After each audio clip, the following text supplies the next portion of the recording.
You live here? Fun is your thing. If you live here, tough is your thing. Smart is your thing. Caring is your thing. If you live in Massachusetts, community is your thing. Since 1972, the Massachusetts State Lottery has provided over $25 billion to help cities and towns with the things they need most. If you live here, giving is your thing.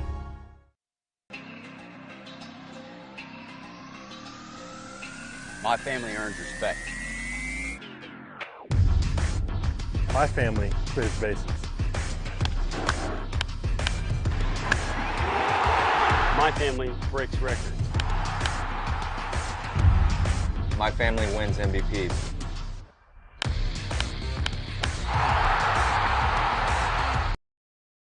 My family gives everything.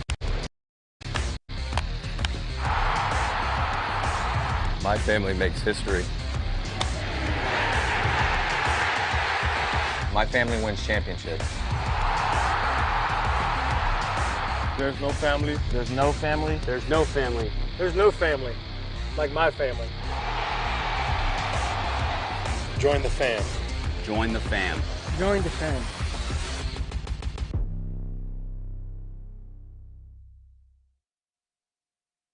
When Alaska Airlines needed a partner for the complex operations of travel, they made the switch to T-Mobile. Our 5G has Alaska Airlines and their customers covered, from major hubs to remote destinations, with 5G coverage ready now for the demands of today and the future. T-Mobile's network powers Alaska Airlines as they deliver next-level care for all customers. 5G ready now. That's how unconventional thinking is better for business. Coke Zero is now Coke Zero Sugar, with great Coke taste. Some people were excited to hear the news, some were skeptical. So we're not gonna have the star of the show you're watching come out and say, "You'll love it." No special jingle written by this week's hottest pop star. No famous internet celebs who happen to be holding the label just so. Okay, maybe just one little pour shot. The only thing that will make you believe Coke Zero Sugar has great Coke taste is trying it yourself. Ice cold Coke Zero Sugar. Try one today.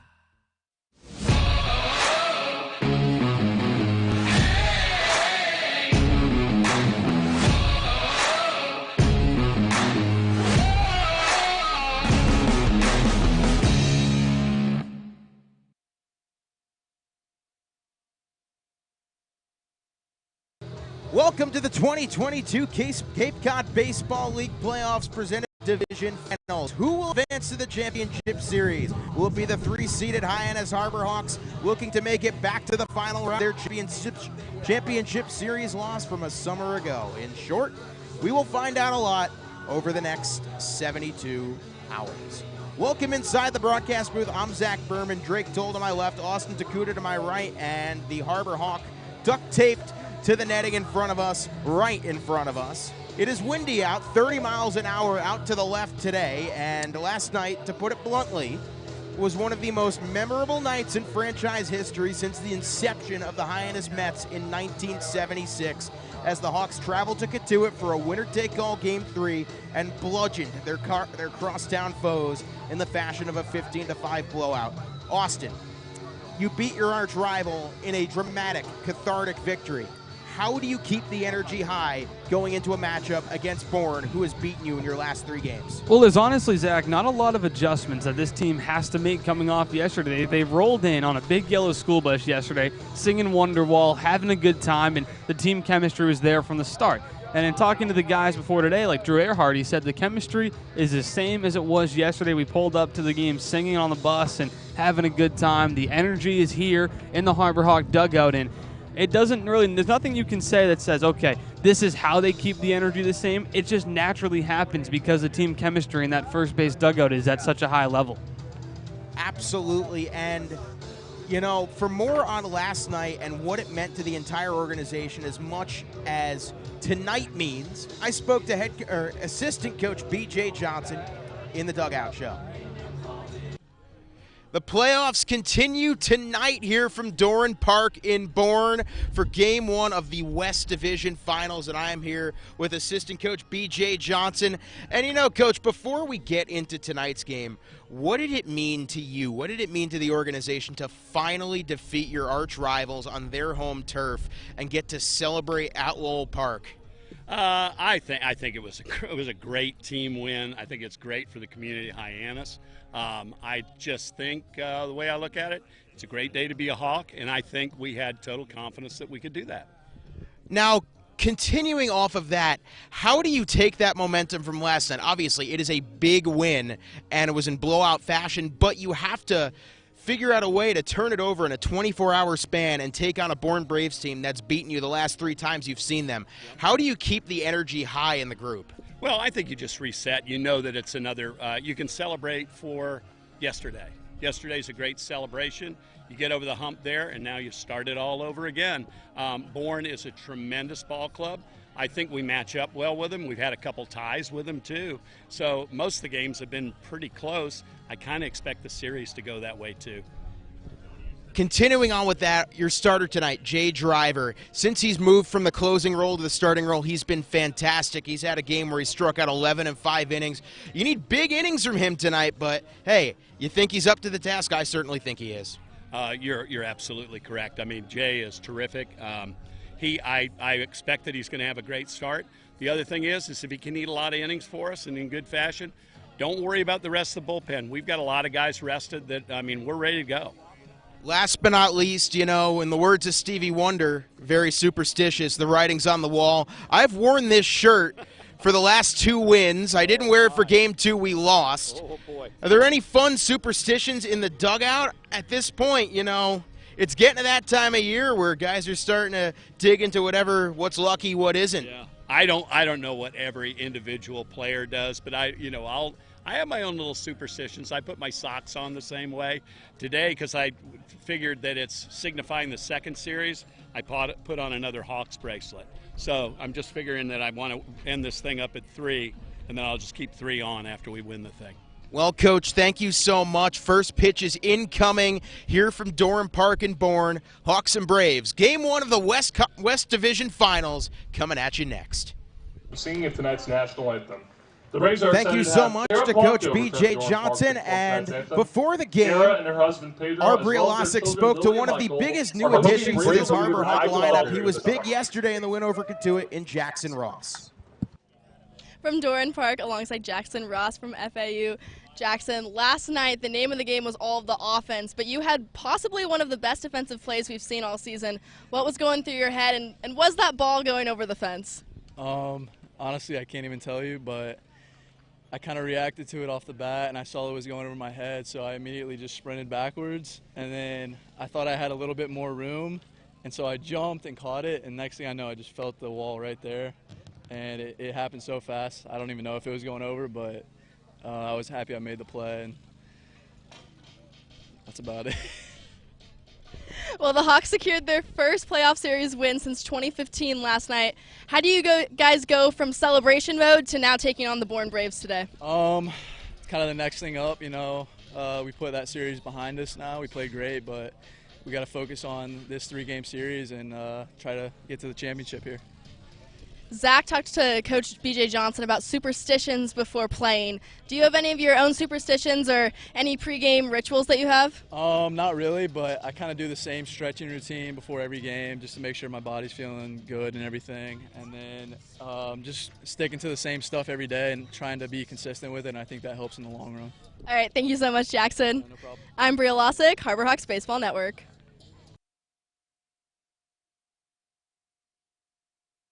Gannon's Tavern is the home of incredible wings, handcrafted cocktails, ice-cold beer, and Keno. Their innovative tavern menu features seafood, great sandwiches, steaks grilled to perfection, and stunning specialty dishes. There's no better place to watch your favorite New England pro football team than Gannon's Tavern, in their large bar or outside on their covered deck, complete with TV and sound. Gannon's Tavern, 959 Burses Way, Hyannis. Like them on Facebook and Instagram.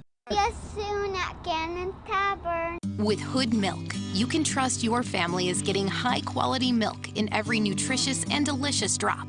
It begins here on farms that Hood selects, with farmers who uphold the highest standards and who pledge to never use artificial growth hormones. And you'll see that care continue right to your home with our Light Block bottle, which protects the fresh taste of your milk. At Hood, we never stop caring about our milk because you never stop caring about your family. Always good, always Hood. Hall of Fame. Welcome back to the booth here at Doran Park in Bourne. I'm Zach Berman alongside Austin Dakuta and Drake Toll. And, well, after one of the most rousing renditions of our national anthem we've had all summer, it's time to play a baseball game, and that starts with the man, Jay Driver.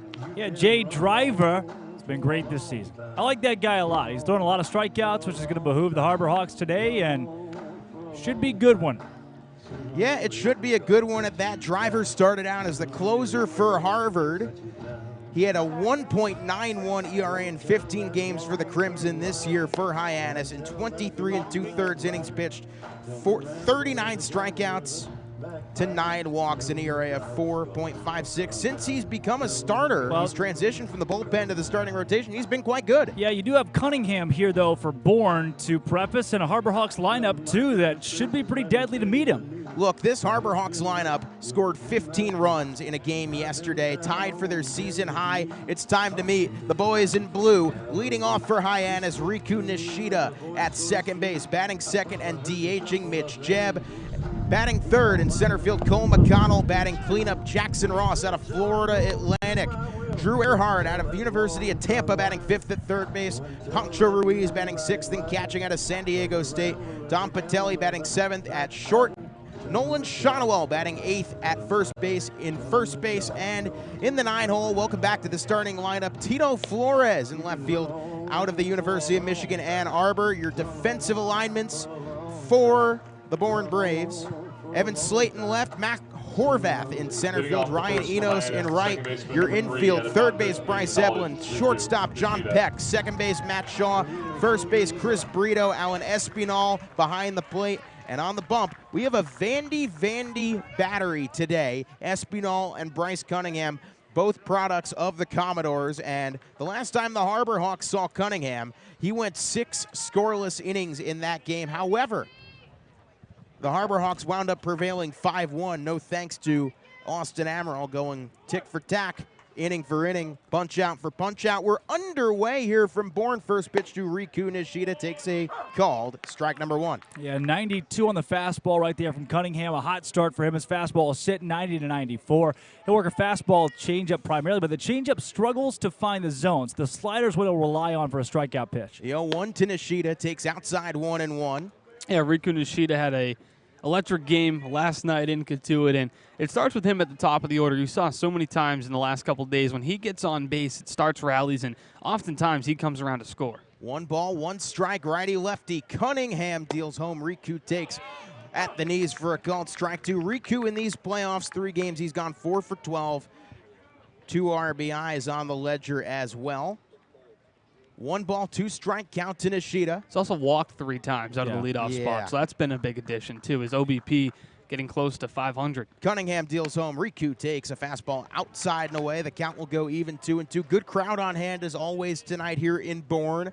That whole left side behind the Bourne dugout completely full, and a good constitute of Harbor Hawk fans right behind us. 2 balls, 2 strikes, nobody out. Bryce Cunningham winds, sets, and deals the pitch, and Nishida stays alive, fouling it away. Great job by Nishida there to foul that one off. He got a fastball coming high in the zone, and that's where Cunningham was punched so far. Mostly fastballs in this at-bat against Nishida. And, you know, both these teams, even on short rest, have studied each other to the nines. These two teams have seen each other 6 times this season. The 2-2 pitch Cunningham deals, and it's spiked. Yeah. And the count will run full on Nishida. Well, we saw this yesterday with Riku in the leadoff spot to start the game against Daniel Brooks, and Riku made him throw, I believe it was 9 pitches before he worked a walk, and now he's already made Cunningham throw 6. So the 7th pitch here is big. You at least make the starting pitcher work to get the first out at the very least. 3 balls, 2 strikes, nobody out to start the game. Cunningham deals, Riku spoils yet another, fouls it away. Well, there's nothing Riku can really do with that pitch, too. It's another fastball right at the letters, and so for a guy who's trying to work a walk or find something that he likes right there, it's a masterful piece of hitting to get that one out foul. So Riku right now is just testing Cunningham, making him throw something that Riku likes, and this will be the 9th pitch of the at-bat coming up. Another good one to start the game for Nishida. The 3-2 Cunningham deals, and Nishida will make this at bat double digits. Fouls another one off. Well, you look at Bryce Cunningham, the 6'5" righty out of Headland, Alabama, Vanderbilt University, an ERA of 4.55 and 25 and 2/3 innings pitched, 25 strikeouts to 12 walks. Did pitch an inning for the East in the All-Star game in Wareham, went 1 scoreless in that one.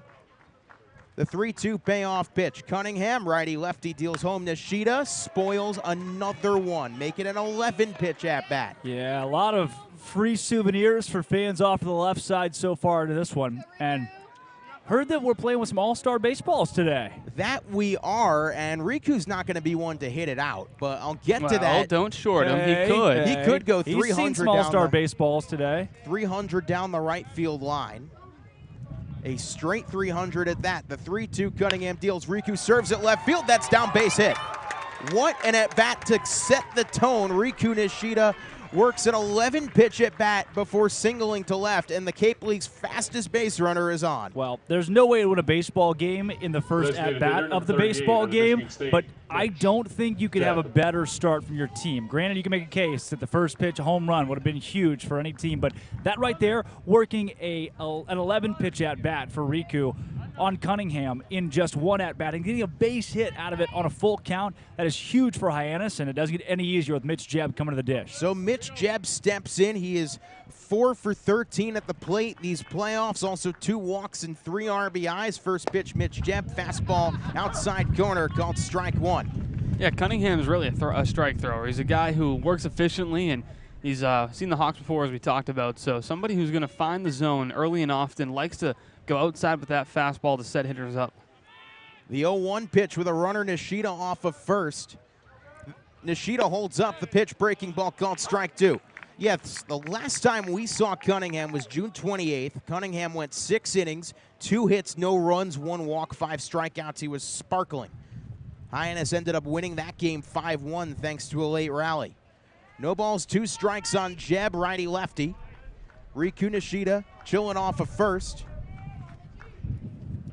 Cunningham gets his sign, steals the 0-2. Jebb swings and misses. Riku will slide into second without a throw. So it's another stolen base for Nishida, but a strikeout for Jebb swinging, and the Harbor Hawks have a runner in scoring position with 1 down in the top of the first. Well, you follow up a 10-pitch base hit by Riku Nishida by a 3-pitch strikeout to Mitch Jebb. Not the ideal spot for Mitch, and now Cunningham at 13 pitches will have to go after the 3-hitter. Well, that 3-hitter is Cole McConnell, and here's a guy that has run into some big-time power in the last couple games. McConnell hit an absolute moonshot of a homer yesterday in Katuitt. Yeah. First pitch to Cole, takes low ball 1. McConnell in these playoffs, 4 for 12, 1 walk, 3 RBIs, and 2 runs scored, an average of .333 out of Louisiana Tech. Riku Nishida, speedy per usual off of second base after stealing yet another base. And he has a speed to come home on a single, so no reason to be too aggressive here in the first and try to get the stolen base going to third. Righty-lefty, the 1-0. Cunningham checks his swing. Did he hold up? No, he did not, says the third base umpire. Strike 1. Now, McConnell certainly went around on that one. Yeah, he did. Started to, but it was a breaking ball. When it comes at your knee inside, like a left-handed hitter like that, it's so hard because you think, oh, that's right over the plate, and then it just dives off at your feet. 1 ball, 1 strike. Runner off a second. Harbor Hawks looking to score the game's first run. The 1-1. McConnell takes a fastball inside corner, strike 2. Now, they are using all-star baseballs in this game. I talked to John Garner, director of the Cape Cod Baseball League broadcast department, and he said these balls have an act to fly out of the yard, and the wind does not help. 30-mile-per-hour gusts out to left field today. 1 ball, 2 strikes. Runner off a second, Nishida. Righty-lefty, Cunningham deals home, and McConnell swings and misses. Yeah, beautiful fastball there from Cunningham going to the outside of the zone against McConnell. And you've already mentioned it once, Zach. You back to that first game that Cunningham came out against the Harbor Hawks, allowed just 3 base runners, 1 walk, 2 hits through 6 innings on June 28th, and certainly a lot has happened since June 28th. And Cunningham's had his fair share of disappointing starts since that date, but So far here, outside of that first at-bat against Nishida, 2 strikeouts where Cunningham's looked really sharp. The batter is Jackson Ross out of Florida Atlantic, a late addition to this roster. He's been quite good, 3 RBIs in the playoffs already. With a runner in scoring position, Nishida, Cunningham will check off of second base. Now, Cunningham is feast or famine. He's had 2 starts, July 20th against Katuitt, June 21st against YD, where he's been lit up for 5 earned runs. But other than those 2 starts, he's been quite good. First pitch now, righty-righty. Cunningham deals home, breaking ball, called strike 1 to Jackson Ross. Yeah, Jackson Ross coming off of a all-around stellar game yesterday, doubled in 2 runs, but his play in left field was really what made the headlines. Robbing a home run, and asking him about that, he said, I really don't know if it was going to be gone or not. I just followed the ball and tried to make a play on it. Yeah. Ross is in right field today. He was in left field for the Katuitt series. There's a called strike 2 and a pitch low. Count 0-2, and after a leadoff single and a stolen base for Nishida, the Harbor Hawks now 1 strike away from stranding that runner, which has unfortunately become pretty common when these 2 teams square up. Ross is comfortable in right field as well. He played the last couple innings there last night after Tito Flores entered the game for Mike Sirota. The 0-2 with a runner off a second. Cunningham checks off second, now deals the pitch. It's in the dirt, it's blocked, it gets away from Espinal, and Riku will jog the extra 90 feet. So now a wild pitch could bring home Riku for the game's first run. Yeah, that's certainly in play here, and it would certainly be a unfortunate situation for the Hawks to get your leadoff guy on, have him steal second, but have a couple of strikeouts in a row. And unfortunately, Ross behind 1-2 here. You'd really been fortunate not to get that leadoff guy around, or at least put a ball in play. Yeah, Espinal's numbers too. He's only caught 20 batters in 74 attempts over the course of his career. So somebody that the Harbor Hawks will certainly test today. The 1-2 pitch to Ross. He takes up high on the fastball, 2-2. Well, Espinal, we've seen him a couple times. He's certainly good.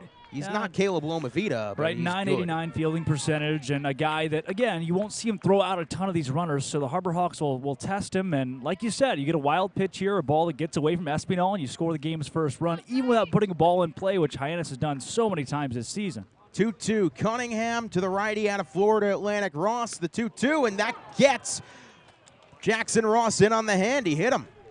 Yeah, Cunningham's control has not been a massive issue this year. It hasn't been elite, but again, not a huge deal these coaches have been upset with.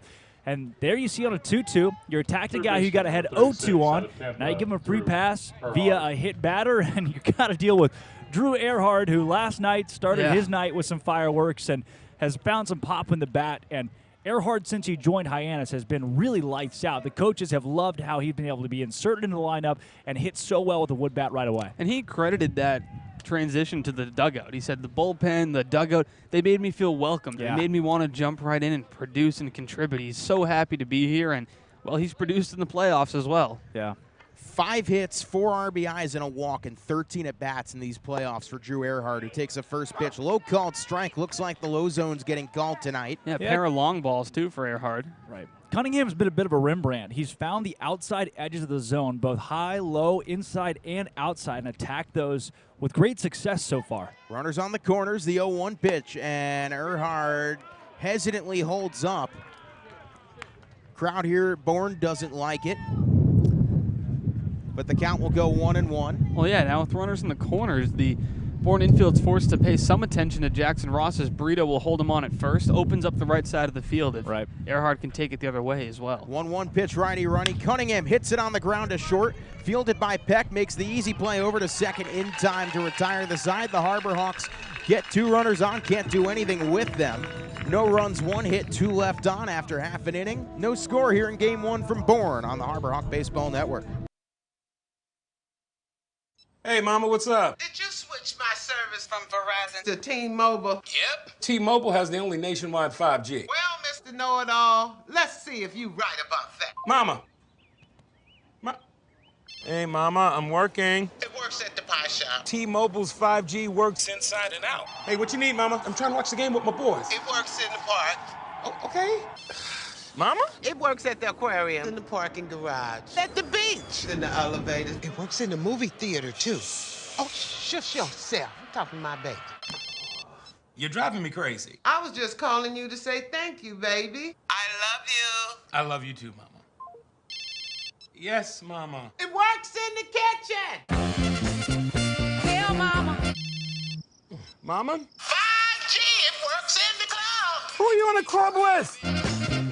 All about it. Tell Mama.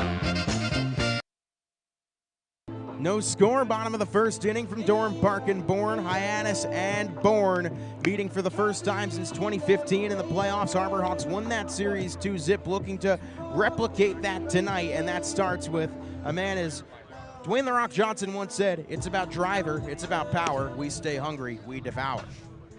Jay Driver out of Lexington, Massachusetts, and Harvard. Started the summer in the bullpen, in the arm barn. Has transitioned to a starting pitcher. Since that point, he's been very, very good, Drake. Yeah, he has. I love when you give the fastball from Jay Driver. You'll see him sit in the 92 to 94 range. We've seen plenty of pitches. You're almost tempted to say that he sits at 96 because of how frequently he's shown us that Driver over the course of this season with a 4.56 ERA, but that doesn't tell the full story. What really does is 30, oh, dude, look at this, 39 strikeouts in 23 2/3 innings. The guy has been lights out, only 9 walks to boot. He's allowed 21 hits in that span as well. Driver has just been a strikeout specialist for Hyannis. Granted, his last start against Harwich was not great. The start before that against Falmouth, he was lights out. If you get that again, you'll be in business. Well, the lineup, he will face Bryce Eblin leading off out of third. We'll get to the rest of the lineup. Following this at-bat, Bryce Eblin has been, well, some can call him a Harbor Hawk killer. Statistically this season, he has not been fantastic, except when he plays the Hyannis Harbor Hawks. Righty-lefty to start the night. Driver deals the first one home, and it's way up high and away. Ball 1. Yeah, 94 on the fastball there from Jay Driver. Quick start for that guy. You know he's feeling loose. Bryce Eblin, last time we saw him August 2nd, it was a 3-hit game, 2 RBIs for him as well. Batting .238 on the year. The 1-0 pitch. Eblin skies it foul. The count 1-1. Yeah, and that last game of the year may have sparked something for Bryce Eblin because now in this postseason he's 5 for 9 at the dish. He's also walked 1. So this is a guy who, in 10 plate appearances, has gotten on base 6 times. So pretty hot start for him. Native of Greenwood, Indiana. They asked pregame, how do you stop this guy? Well, fastballs high and inside. 1-1 pitch. Well, there was a fastball high and in. High and inside. And fouled away. Fastball high and inside and slider outside. That's how you'll stop a guy who's been red hot against the Harbor Hawks. So they'll attack him tonight with those 2 pitches, and you go tit for tat. How well can your guy produce against our guy, especially when the scouting report says, here's what you need to do to get a guy out. 1 ball, 2 strikes, nobody out. Jay Driver gets his signs from Poncho, deals home. The pitch is spiked in the dirt, 2-2. 2-2, Austin. What do you go with? I'd go back to the power fastball up and in. You got to really try to jam it in, though, on the hands so Eblin can't get around on it. If you leave it too far over the plate, he can take the ball the opposite way. Yeah. 2 balls, 2 strikes, nobody out. Bottom of the first inning, no score. Driver deals home the 2-2. And it's taken just a bit high and away, and the count will run full. That is a great pitch from Jay Driver there. He goes outside corner of the strike zone with the fastball. Looked like that one was in there. Got a great frame from Poncho, too. Just didn't get the call, so you go full here. I think you go back to the fastball, attack it inside. Work the inside-outside in this first at-bat. 3-2 payoff pitch. Driver deals away, and it's the same spot. Misses again, ball 4, and Bourne starts the night with a walk. Time to take a quick look at their starting lineup. Mac Horvath coming up at center field. Matt Shaw batting third at third base. Chris Brito batting cleanup at first base. Evan Slight batting 5th in left field. Josh Kuroda-Grauer batting 6th DHing. Ryan Enos batting 7th in right. John Peck batting 8th at short. Alan Espinal batting 9th in catching. Mac Horvath at the University of North Carolina. He showed some power, homered in game 1. First pitch, Horvath pops it in the air, foul, and the count will go 0-1. Game 1 of the series against Falmouth, not tonight. Tonight is game 1 of round 2. Both teams winning their first round playoff series in 3 games. Hyannis, the exact inverse. Hyannis wins both games on the road. Bourne wins both games over the Commodores at home. No balls, 1 strike, nobody out. Runner off of first is Eblin. Righty. Driver deals. Pitch inside, 1-1. Called a strike. Okay, 0-2. Yeah, that's that front door slider. It's a really good pitch. It starts at the hip of a right-handed hitter, then just drops over the plate. Well, you won't see me complain there. No balls, 2 strikes, nobody out. Runner off of first, Bryce Eblin. Driver checks off first, gets his signs from Poncho. Set, steals home, righty, and the pitch is popped in the air, right side of the infield. Shonowell coming over. Poncho Ruiz makes the catch for out number 1. Nice job of pitching there by Jay Driver to jam one of the best power hitters in this Bourne lineup. Yeah. Strong fastball in on the hands. And it's not an easy play for a catcher to make either in Poncho Ruiz. He's got to run all the way over to the first base on deck circle and flip the mask, get under with that mitt. But they practice that early and often, especially in the pregame I.O. warm-up. So. Yeah, and now you get Matt Shaw coming to the dish, a guy that Scott Landers tried to get a little creative with in round 1 against Falmouth and move him to the 5-hole, and it didn't work. He went 0 for 10. So he won every award possible, pretty much. So he is very due for a couple of big games here. I know that's scary if you're the Harbor Hawks. First pitch, a breaking ball called strike as the wind really picks up. I feel it's probably rare that the guy who wins the batting title, the league MVP, goes 0 for 10 in round 1 of the playoffs. So it's baseball. Sometimes weird things like that can happen. I don't know if it happens often though in the Cape. No. So he's certainly, like Drake said, Eblin a big lead. He's going to go. Pitch taken inside. Poncho doesn't even attempt to throw. So Bryce Eblin steals second base. Now the count 1-1 on the very dangerous Matt Shaw, who did hit for the cycle on July 17th in Hyannis. He went 4 for 5. Single, double, home run, triple. 1 ball, 1 strike. Runner off of second is Bryce Eblin. No score here, bottom of the first. 1-1. Shaw lines it foul towards the Harbor Hawk dugout in the count 1-2. 2-strike count here against Shaw. Don't give him any. I don't know what Falmouth did to whatever make it him did, go it 0 for 10, but try to manifest that if you're Jay Driver. He struck out 3 times in those 10 at-bats. 1-2 pitch. Righty, Driver deals home. The pitch is hit on the ground. Second base, Patelli. It gets under his glove into center for a base hit. And Eblin stumbles, but there was no throw, and he'll score easily. That's why you got to throw it in. You got to throw it in immediately. There's no nonchalant let a guy score. You've got to corral that baseball, toss it in as fast as possible, then maybe you've got a shot. I still think he's safe, but also you got to give your team a chance there. It was a slow roller that had a lot of extracurricular activity on it. We'll see if they scored a single or an error. Either way, Bourne takes a 1-0 lead. They're going to rule it a single. Wow. That's right under the glove there. So Christopher. That's a tough play. You expect that play to be made, and I'm sure it would be 9 times out of 10 for such a great fielder in Don Patelli. Even if he gets that ball cleanly, I'm not sure he can get Matt Shaw at first because he's so deep into shallow center field that I don't know if the throw's going to be in time, but at the least it would have prevented the run from scoring. Yeah.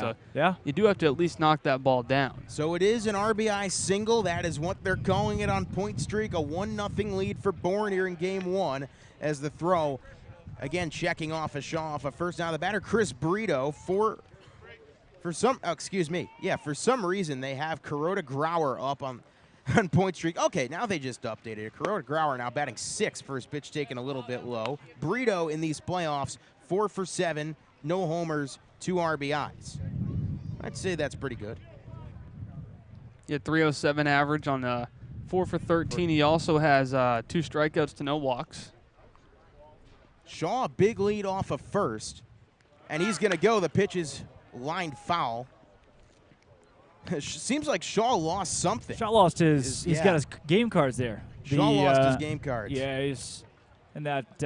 For his positioning in the field. Yep, those little wrist, what do they call those? Wristbands? That's what the QBs usually wear, I think. Matt Shaw's got one today, and all the cards in it flew out. He's got it on his waist there. You'll never guess who. You'll never guess who picked it up for him. Best sportsmanship in the Cape Cod Baseball League, Riku Nishida. Gotta love it. 1 ball, 1 strike. Yeah.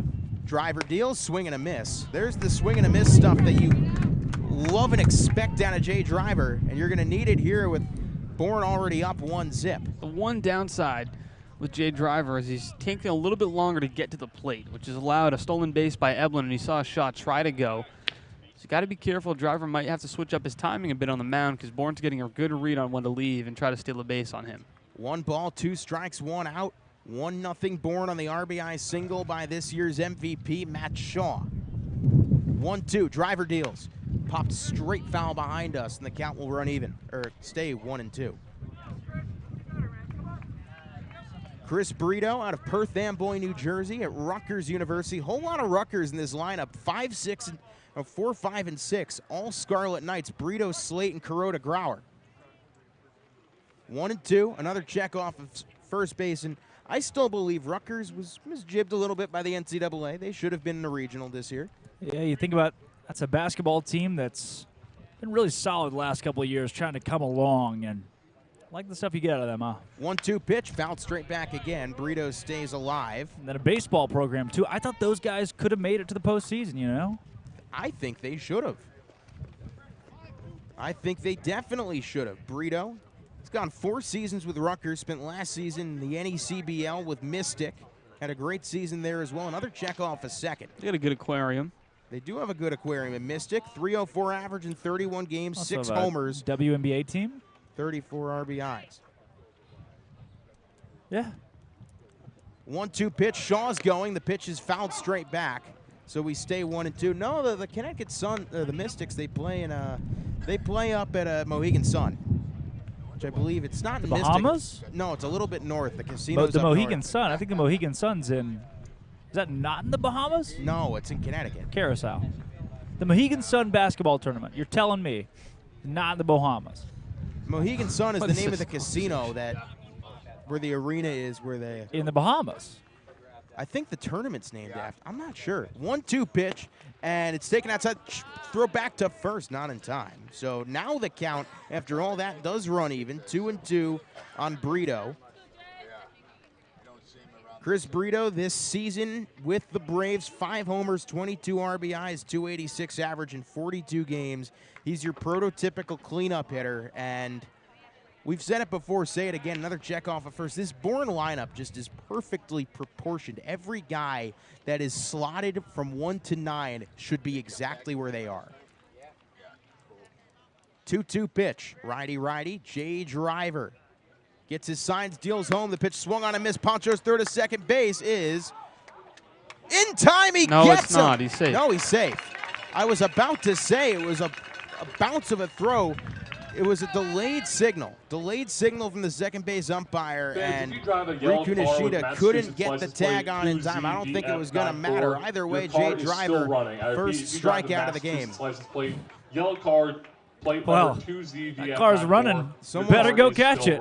Thank you. Someone's got to go get their Left fielder car. number 27, out of Rutgers, Evan Slight. Yeah, the yellow car running.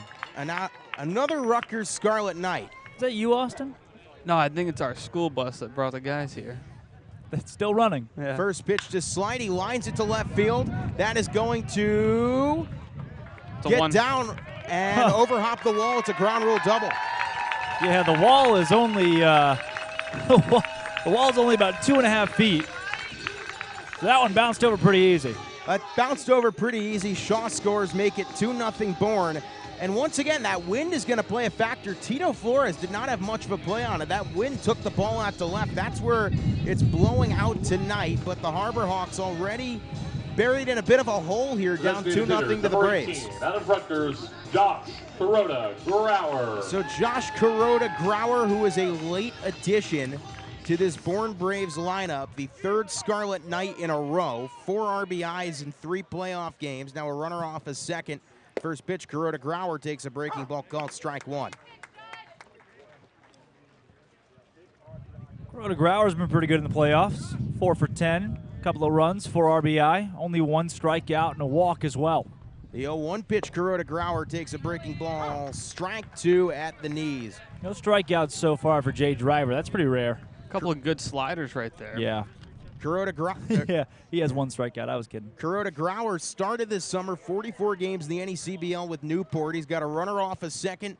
The 0-2 pitch, Driver deals taken high and away. With Newport, 331 average, 4 homers, 31 RBIs, 2 regular season games with Bourne, .286 average. Had a great season in the spring with the Scarlet Knights, 5 homers, 39 RBIs. A lot of power in these Rutgers Scarlet Knights bats, 4, 5, and 6. 1-2 pitch, driver deals home. It's hit on the ground, and it gets over the glove of Earhart into left field. Rounding third is Brito in to score. It is an RBI single. That was slight. Josh Kuroda-Grauer enters the hit column and the RBI column, and the Bourne Braves have taken a 3-0 lead. I'm going to say it. I think there's a noticeable difference in the baseballs.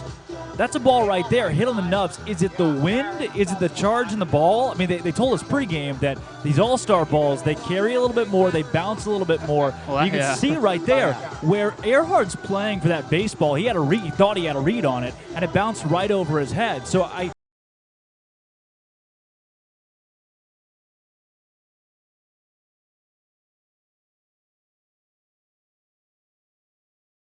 not necessarily the way Jay Driver expected it to go, and you might have to see Coach Beatty dig into his box of bullpen tools sooner rather than later. Thankfully, with yesterday being a blowout, you didn't have to use as many of your high leverage arms as you might have in a close winner-take-all game. First mound meeting is over as the Harbor Hawks will now try and number 9. That'd be Tennessee salvage State. this inning, Ryan only down 3. Hyannis. Ryan Hyannis steps to the plate. He 0 for 6 with 1 walk in these playoffs, no RBIs. 1 run on that walk, couple of strikeouts for him as well. Zach, it looks like you got a little friend up here, by the way. Watch out for that guy. Oh, that's nice. That's a wasp. First pitch, breaking ball called ball number 1. That's called a strike. Yeah. That's nice. That's wonderful. The wasp or the called strike? Both. One sarcastically, one not much else.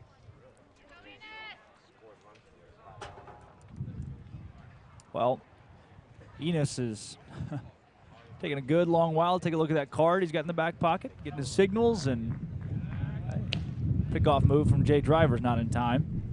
Impressive job by the Wasps. Hang on. That wind is blowing out. Between the wind and the bouncy balls, you might get a lot of weirdness today. I think that's safe to say. The 0-1 pitch, that's laced in the air. Shallow short, making the catch, Don Patelli, and mercifully, after 7 at-bats, 3 runs cross the plate for Bourne. The inning comes to a close after 1 inning. 3-0 Braves in Game 1 of the second round on Harbor Hawk Baseball Network. We all have obstacles, challenges at different points in life.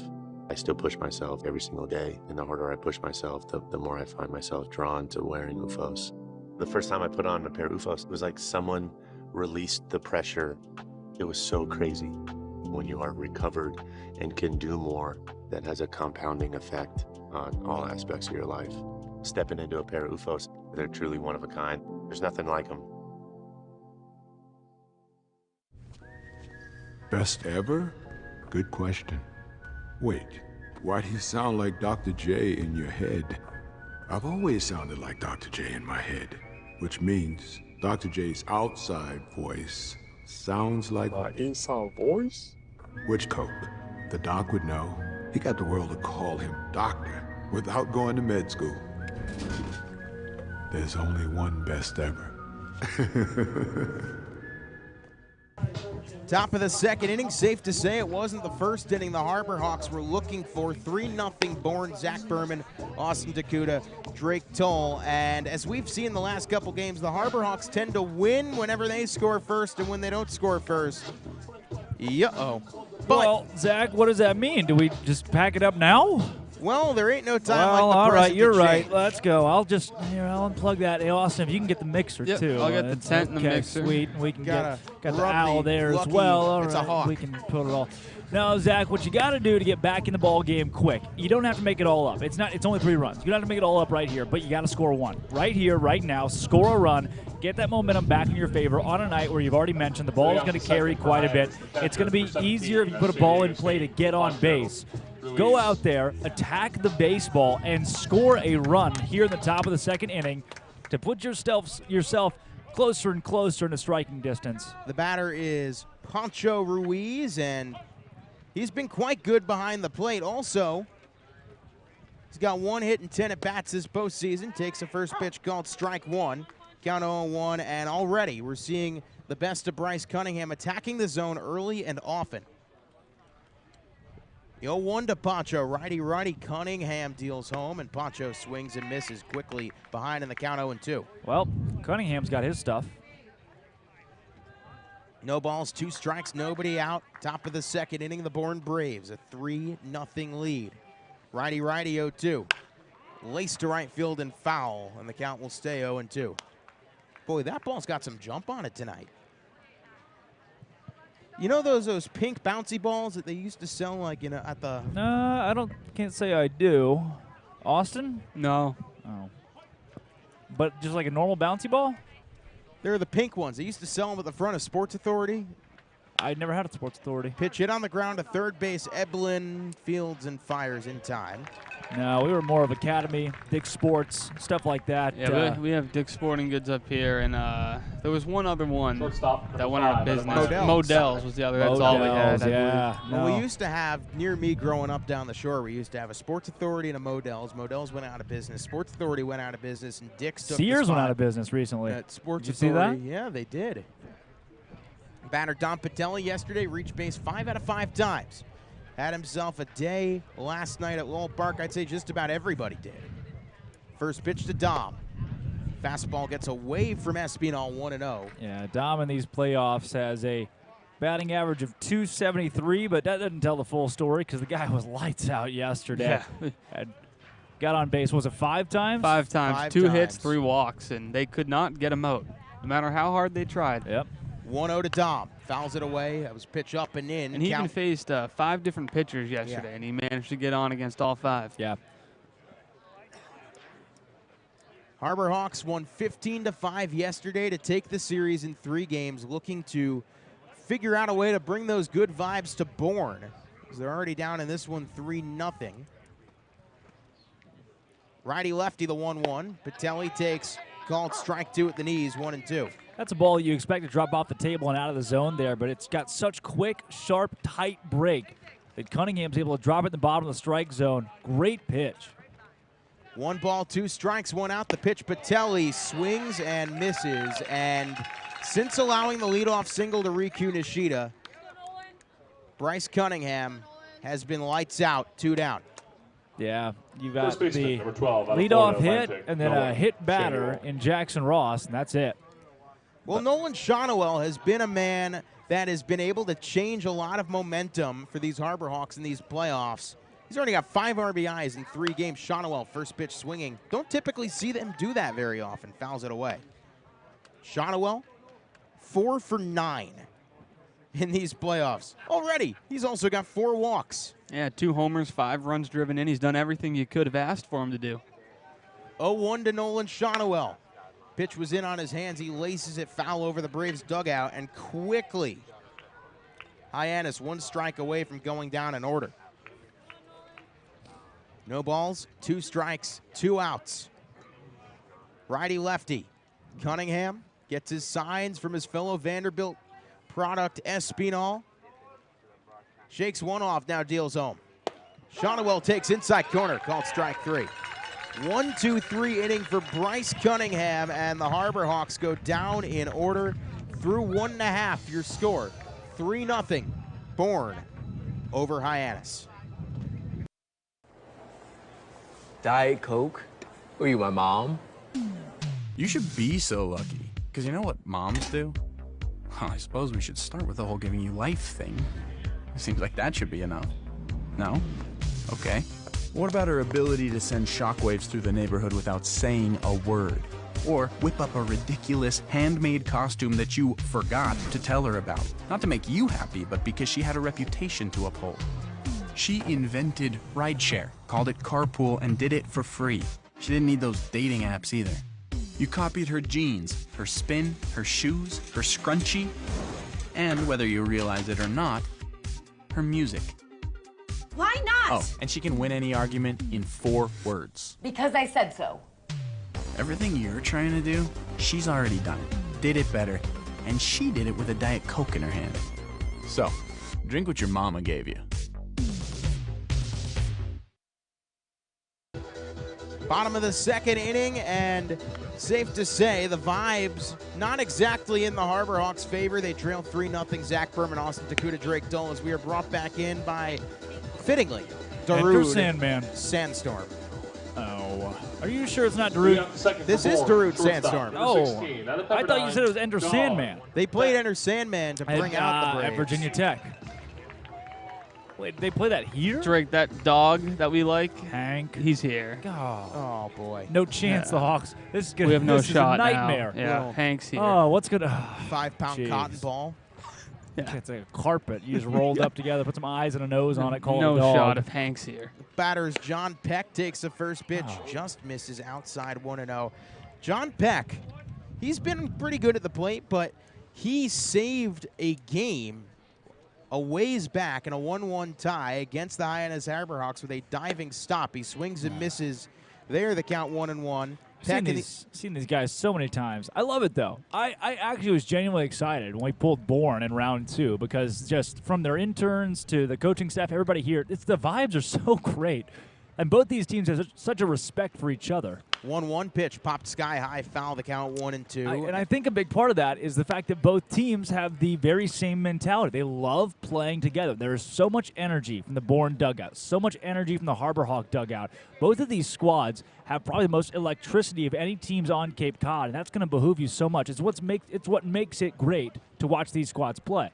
No, you are getting two of the Cape Cod League's finest teams here in this series as that one's fouled away. And Bourne, they do what they do their best every year. Start off kind of slow, and then right as the season comes to a close, they catch fire. They went 8-1-2 in their last 10 games, jumped both Hyannis and Katuitt for the President's Cup and first place in the West.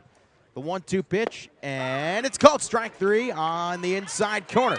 One down here in the bottom of the second. It's a good start to the inning by Jay Driver. Drops in the front door slider right on the inside corner at the knees, and that's where he's at his best, when he's getting these guys off balance and keeping them guessing at the plate. Now if he can settle in here and start to get into a rhythm, would certainly help take the load off the bullpen, who is already throwing. The batter, Alan Espinal, out of Vanderbilt. Zach, I hate to let you know, but Espinal. Bourne didn't lose in their first 12 games in 2021, so I'm not really sure if it's a recipe for them to be lethargic at the start and get hot at late. So Bourne did what Katuitt did this year. Well, 2021, they were just good the whole year. Yeah, when I was here sure last year, I don't know if that's the script. They for Bourne beat you in the beginning of the year. They beat you in the end of the year. Exactly. Made it all the way to the finals last year. Called a strikeout 0-2. Bourne went all the way to the finals under Harvey Shapiro. Lost in 2 games to the Brewster Whitecaps. Now, and Wareham wooed him away, and Harvey went over to Wareham, and Scott Landers came in and has done a terrific job for the Braves. The 0-2 pitch, swing and a miss. So Jay Driver, after struggling in the first inning, has struck out his first 2 batters in the second inning, and there are 2 down. Jay Driver, I like it when this guy gets on. He is unstoppable, and I don't look. Eblin's one of the best hitters in this Bourne roster against Hyannis, and he's hitting .556 in the playoffs. So the guy's feeling real good, but I'm feeling another Jay Driver strikeout here, just because when he gets onto a roll, we saw 8 in a row. Was it 8 in a row we saw him against Falmouth, Austin? It's close to that number. Sure. First pitch fouled away, the count 0-1. You know what? We'll say yes until proven guilty. Does that work? Is that how it works? Eblin steps out of the batter's box. In the first game against Hyannis, Eblin went 2 for 3. Then he went 0-4 in their second, and then after that, oh, brother. The 0-1 in the dirt, 1-1. July 6th, Eblin went 1 for 3 against the Hawks. July 9th, he went 2 for 3 against the Hawks. July 17th, he went 3 for 4. August 2nd, 3 for 4. Noticing a trend here. Pitch taken outside corner, called a strikeout. 1-2 on Bryce Eblin. He has been just one of those guys that has consistently killed this team all summer, and when the Harbor Hawks are that good, you don't have that many of those guys. Righty-lefty, 1-2 pitch. Driver deals home, misses low, 2-2.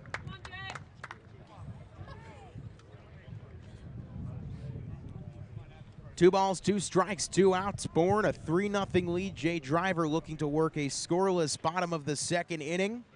Driver, righty-lefty, the 2-2. It's laced on the ground. Base hit to right field. Man, this guy against Hyannis is just lights out money.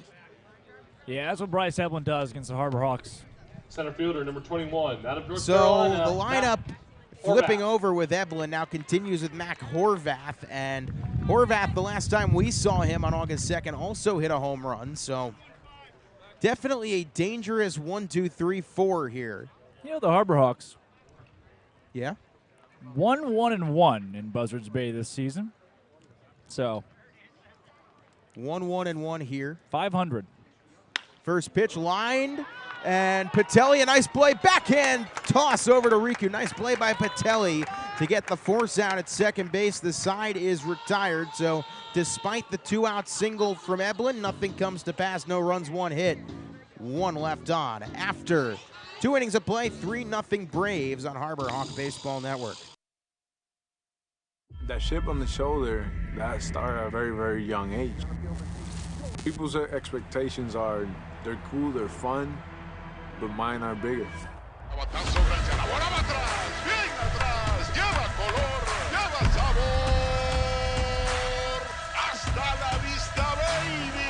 When you play in New York, they want to see winners. It doesn't matter if it's a Monday or a Friday or a Saturday. You got to come with it, or those fans will let you know. Pick one thing from me, pick one other thing from another player, make it your own, you turn to who you want to be. What motivates me is the unknown. You know, how good can I be? You get away from the lights, you get away from the camera. Mientras más presente yo esté en la caja de batería, más éxito tengo. Man, how can you not keep it fun, man? This is a kid's game. If you could go back and tell 10-year-old Francisco one thing, what would it be? You're a bad mother. Top of the 3rd inning, the Harbor Hawks a 3-0 deficit against the Bourne Braves. Zach Berman, Austin Daguda, Drake Tull. Game 1 here tonight. Game 2 will be back at our place tomorrow night, 6 p.m. And despite Hyannis and Bourne being in the same division, Hyannis has seen Bourne plenty of times in the playoffs, whereas against Katuitt, they've only seen them twice since 1983.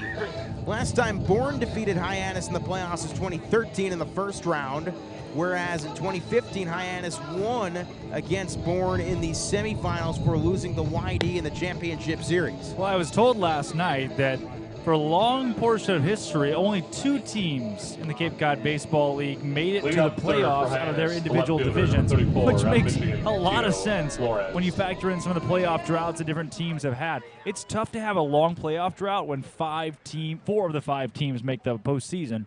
So, looks like historically it hasn't always been the current format that it's in, which makes more sense why these teams haven't played, that is, Katuitt and Hyannis, as much as you may expect. And last year was only 2 teams as well with the COVID-shortened season.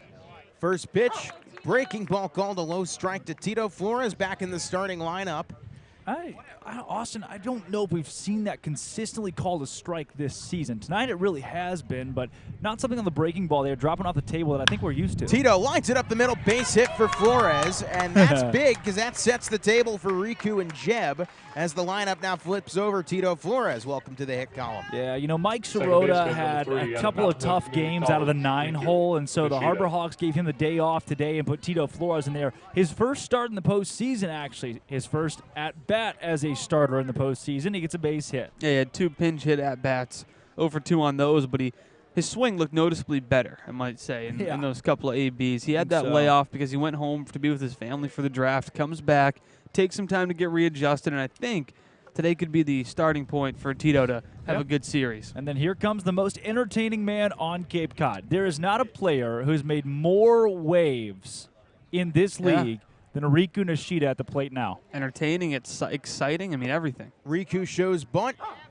called strike 1. Nishida singled his first time up, made it all the way to third, couldn't make it home. Runner off of first, Tito Flores. The Harbor Hawks looking to break the scoreless drought here in the top of the 3rd inning. They trail 3-0 over Bourne. Nishida led the league in strikeouts this year, so great speed if he does bunt. Pitch swung on and missed. The count now 0-2. Another great example of Cunningham's breaking ball being on today. Nishida wasn't quite close to that one, and you don't see that very often out of him. Yeah, the your best your plate discipline in the league. League leader in stolen bases didn't strike out often. No, not very often. That is true. Cunningham, 40 pitches, 9 balls, 31 strikes. That will certainly play if you're a Bourne fan. The 0-2, righty-lefty. Cunningham deals. Riku hits it on the ground, and it's played by Shaw. His only play is to first in time, so that more or less works out as a swinging bunt. If Shaw thought about second, you would have had Tito because Tito had to freeze on the ground ball and avoided hitting him. But at the same time, would you rather have Tito Flores on second, or would you rather have the Cape Cod stolen base leader on first, who would just end up on second? I think Matt Shaw knew exactly what he was doing by going to first there and keeping Riku Nishida off the base pass. I actually think that was the smart play there from Shaw. I would agree with you. So that brings up Mitch Jebb with a runner in scoring position, one out. First pitch, Jebb, fastball, misses outside, 1-0. Mitch Jebb 0 for 1 with a strikeout in the first inning today. Yesterday was quite good, had 3 more hits to his ledger. Had the only RBI in that 9-1 Game 2 loss on a bases-loaded walk. I forgot about that game. 1-0 pitch, righty-lefty. Jebb takes strike 1 on a fastball in the count 1-1. And Cunningham, man, this guy has looked good out of the gate. Fastball 90-94, and that's where he's sat today. And he's probably thrown a bit more pitches than you would have liked. Right now at 43 through 2 1/3. Yeah, 11 pitch first at bat didn't help. Right, it's been a lot of foul balls by the Hawks. They're not going down easily. 1-1 pitch taken just low by Jebb. Good take there by Mitch. He's well versed in that regard. The count 2-1 on the man that was named the team MVP. Pitch just dropped off the table late there, so good eye by Jebb. Works the count in his favor. See if he gets the change up here. 2-1 to Mitch Jebb with a runner off a second, Flores. Cunningham checks off a second, deals, pitch fastball up high. And the count 3-1 on Mitch Jebb. Again, Cunningham's control has not been a major issue for this team this year, but if you can make it one today, like you did yesterday against Ben Johnson, 3 days ago against Ben Johnson, or Daniel Brooks yesterday. Dylan Brooks. You will be in business. Dylan Brooks. It was Daniel Brooks. Dylan Brooks is the basketball player. Great Oregon Duck basketball player. Daniel Brooks, great pitcher that the Harbor Hawks roughed up, but Mitch Jebb works a walk with 1 out, so now first and second. And the tying run at the plate with Cole McConnell. Center fielder number 32. I would like a base hit. Cole McConnell. Austin? I'll take that. I'll take that, Okay. certainly. Zach, while we're ordering, anything you want? Don't say home run. Please don't say home run. No, I'm honestly a good at bat.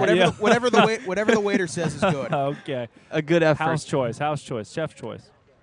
Just don't pick the most expensive item on the menu, please. Yeah. First and second, 1 out. Pitch to McConnell, hit on the ground, foul, and the count 0-1. McConnell struck out his first time up, and he looked completely off kilter on a couple of those pitches as Cunningham had Cole McConnell on a string that entire first at bat. Well, to boost your confidence, if you're Cole right here, you come back, you respond with a base hit, and you try to put the Hawks on the board. He's got the bat to do it, and he's had the bat in the playoffs to do it as well. 0-1, righty-lefty. Cunningham deals pitch line right field, base hit. It goes to right field. Enos will cut it off, so the bases will load. Tito doesn't come home, and now bases loaded, 1 out for the newest Harbor Hawk, Jackson Ross, and what a big spot for him out of the gate. Matt Shaw, you dog. If Matt Shaw would not have gotten Riku Nishida out at first base, I think the Harbor Hawks have their first run of the game on the board. Tito Flores is not slow, but Riku Nishida steals second and comes around on that base hit. So yeah, smart play. Now the bases are juiced for Jackson Ross, and Shaw showing why he did what he did, but Jackson Ross can make it all null right here with a base hit of his own. And Ross came through yesterday with runners on. He had a 2 RBI double, so this is a guy who's no stranger to coming through when the Hawks need him to. Bases loaded, 1 out, Hawks down 3. Jackson Ross out of Florida Atlantic, batting from the right-hand side, was hit by a pitch in the first inning. Righty. First pitch incoming, and Ross takes a breaking ball, called strike 1. Yeah, it's a slider right there. Is it, or is it the changeup? I can't tell. It's Austin, weird. what do you see? It's hard to tell. It's either the front door slider or a circle change with some backside movement. It's hard to see from this angle that we're at. We really can't get a good read on it, but whatever it is, it's effective. Yeah. The 0-1. Ross swings and misses in the count 0-2. You have Tito Flores off of third, Mitch Jebb off of second, Cole McConnell off of first. You cannot strand any of them, preferably. Yeah, if you can't come away with at least one run here, I hate to say it, but that would certainly be no, demoralizing. Yeah. Still really early, but geez, bases loaded, only one down. You got to get something. 0-2. Righty. Cunningham deals home pitch, swing and a miss. Jackson Ross down on 3 pitches. All right, hey, I got good news for you guys.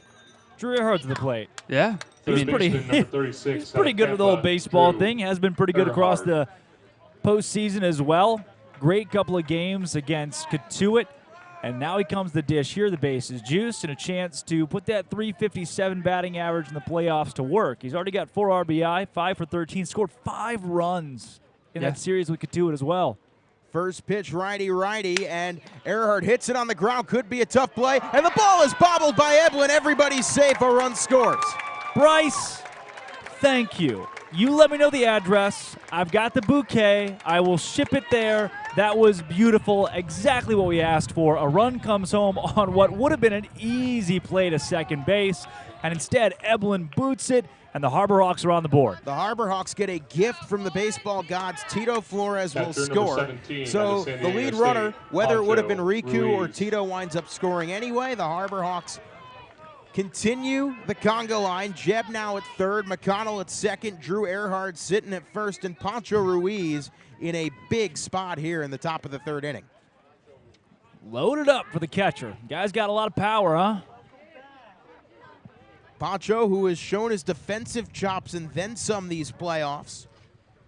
Righty, first pitch. Ruiz takes a little bit low, 1-0. An impeccable eye from Pancho Ruiz. Really good plate discipline on that pitch, because we've seen that call to strike before plenty of times this season. It's about an inch off the plate, maybe a bit low, too. Great on Pancho to lay off. It's a pitch that if you swing at, you just ground to second base, too. 1-0, taken low, 2-0. Now, and look, 2-0, you're not guaranteed a couple more balls and a walk here, but you're guaranteed something that you like a little bit more than what you'd get on a count where you're behind. 2 balls, no strikes, 2 outs. Jebb off of third, McConnell off of second, Earhart off of first. The pitch, Pancho takes inside 3-0. How about Pancho Ruiz? And the first 2 pitches of that at-bat, very enticing to swing at. That one not so much, but ahead 3-0 here. Yeah, where's your green light grand slam, huh? Yeah, a little green light grand slam. 3-0. Yeah. Bases loaded, Call it 2 green down. light, and he pops up for the pitcher here? Yeah. Definite red light. Yeah, he won't be swinging. No, probably not. He'll crowd the plate at least to make Cunningham have to throw something. Come after me. I'm a man. 3-0 pitch. Cunningham deals, and it is taken up high. A 4-pitch walk brings home the Harbor Hawks' 2nd run of the game. That will warrant the first mound meeting that we've seen today for the Bourne Braves, and now you've got the bases still loaded, 2 down. Dom Patelli comes to the plate after a big day yesterday, breaking out of a slump, and if there's a bat that you want at the plate right here, it is Dominic Patelli. After his day against Katuitt, you love what you see from his bat. He's playing so well right now. He's been hot. Nolan Shonowell's behind him. If Patelli gets on, Nolan Shonowell behind him, this is a spot where the Harbor Hawks can take advantage and take a lead. Both of these guys have been anchors the entire season, so Dom at the dish, a lot of confidence in what he can do with his bat. If he proves it right here, he puts the Hawks on top. And the biggest part, this is with 2 outs again that they've gotten 2 runs home. This happened yesterday in Katuitt in the first inning. The Hawks with 2 down managed to score, 5 runs, I believe it was? So a team that struggled with situational hitting during the regular season towards the end has really picked it up, and it's been big for them to get these 2 runs back here with 2 down. Here the Harbor Hawk fans are all excited for Patelli at the plate. Great contingent of boys in blue that made the trip out here. First pitch to Dom Patelli. The base is still juiced. Patelli takes outside 1-0. It is a 1-run ball game, 3-2. The Harbor Hawks scoring on an E5 by Bryce Eblin, and then a bases loaded walk by Pancho Ruiz. I think he has the red light still. It's 5 straight balls. Absolutely.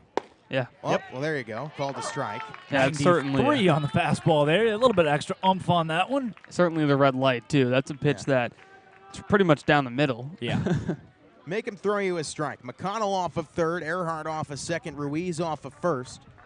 2 already in, the 1-1. In the dirt, 2-1. Yeah. Cunningham. Do you? Oh, wow. At a 2-1 here, you can't go all the way red light, but you're being extremely cautious on this pitch. If it's anything you don't love, you're laying off of it. You're searching for a middle-in fastball or a down-and-in changeup, one of those two to turn on, because that's what Patelli loves to do. Yep. 2-1 pitch. Patelli skies it in the air, foul down the left field line, out of play. He had a middle fastball. It was just middle out, and he was behind on it. So now at a 2-2. I would expect, I really would, I would expect Cunningham to go to the changeup, which has been effective today. He has not thrown it effectively this season. I think 2-2 changeup right here, and Van Patelli probably laying off of it. He doesn't throw up for strikes very often. 2 strikes, 2 outs, bases loaded. Righty-lefty, Cunningham deals, swing and a miss. So Patelli comes up with the bases loaded and 2 outs and strikes out for the second time today, but a productive inning for the Hawks. They bring home 2, and we head to the bottom of the third with Hyannis still trailing Bourne 3-2. What are you looking forward to? Adding a takeout window. And more locations. Paying off my student loans. Juggling my 4 small businesses and staying sane. Raising my allowance. Finishing my painting and starting the next one. Catching a keeper. Cashing anything. Making the most of my retirement. Checking my balance and hopefully having one. Whatever you want for your family, your business, or your community, talk to us at Cape Cod 5 because we're looking forward to helping you. Coke Zero is now Coke Zero Sugar with great Coke taste. Some people were excited to hear the news. Some were skeptical. So we're not going to have the star of the show you're watching come out and say, "You'll love it." No special jingle written by this week's hottest pop star.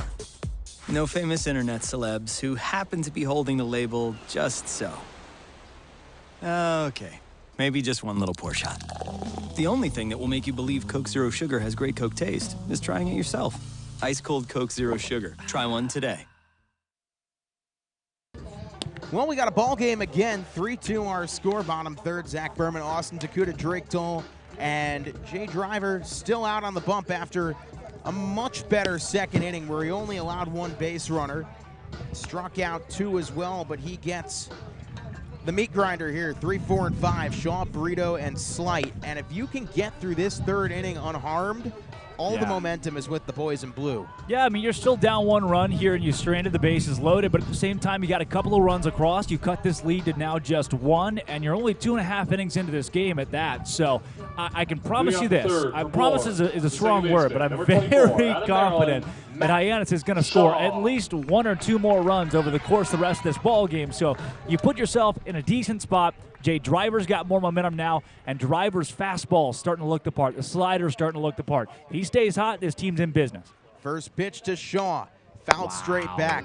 Now, this it was all Shaw could do to foul that one off, too. A beautiful breaking pitch to start Shaw off with there from Driver. Doesn't it feel a little bit different where the last 3 games we've called, all 3 of them were over by this point? The 0-1. No. Fouled. Did he get? No, he didn't get anything on it. Well, no, he didn't. He did get something on it. I'm not sure what Shaw was poking out. We trying finished to reach at like 7:30 yesterday. I was saying at this point in the game, third inning in the last 3 games, the game was. What? You said yesterday how nervous you were that Katoot was going to come back at this point. I mean, the 0-2 fouled straight back again.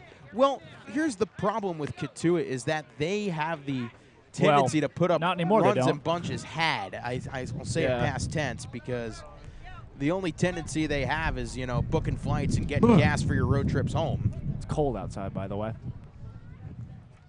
The 0-2 pitch.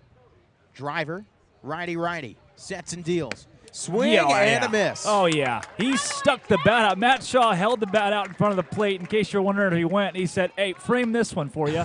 Put it in the Louvre." Lavre. Put it in the Lavore. Out of Rutgers, Christopher Brito. So Chris Brito, who Todd Frazier once referred to on Twitter as a guy that has to be in the major leagues. B-U-R-R-I-T-O? B-R-I-T-O. First pitch, breaking ball called a strike. That's what you like to see, Jay Driver. One of those names is a lot cooler than the other. I will keep which to myself in the name of positivity. The 0-1. Fouled straight back. I think that got our crowd mic. That got our crowd mic straight on. No, yeah, missed it by a couple feet, but close. Definitely close. Hey, if it got it straight on, right ear. You have to have, endoscopy? I don't remember anymore. The 0-2 pitch taken up high. That's the tree surgeon. Yeah. No, that's an arboretum. That's a chiropractor. Right. Didn't get to the chiropractor today. Bridge No, traffic really? was too much. Wow. Yeah, your chiropractor is in Cairo, Egypt, so would have had to go to Logan or Hyannis Airport. 1-2 pitch, and it's off the knob of the bat, foul. You ever been out of Hyannis Airport?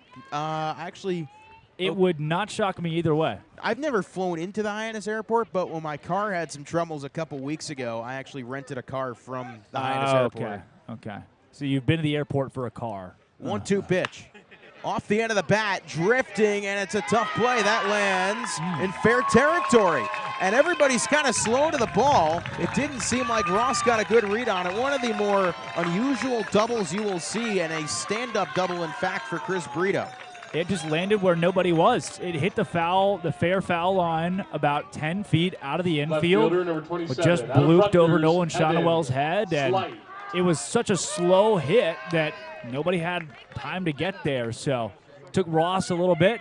By the time he did get to it, able to use his speed to get to second base was Brito. It seemed like it all just kind of happened in slow motion. Yeah, that happens a lot. The whole slow motion thing, vertigo. Is that what that is? No, that's when you're dizzy. First pitch, Evan Slight takes low 1-0. Slight. Roy Williams has vertigo. Roy Williams, the receiver? I met Roy Williams pretty recently, actually. The UNC basketball coach? Yeah, that's the only Roy Williams I thought existed. I don't know what receiver. Was there a Dallas Cowboys receiver, Roy Williams? Really? I think so. Huh.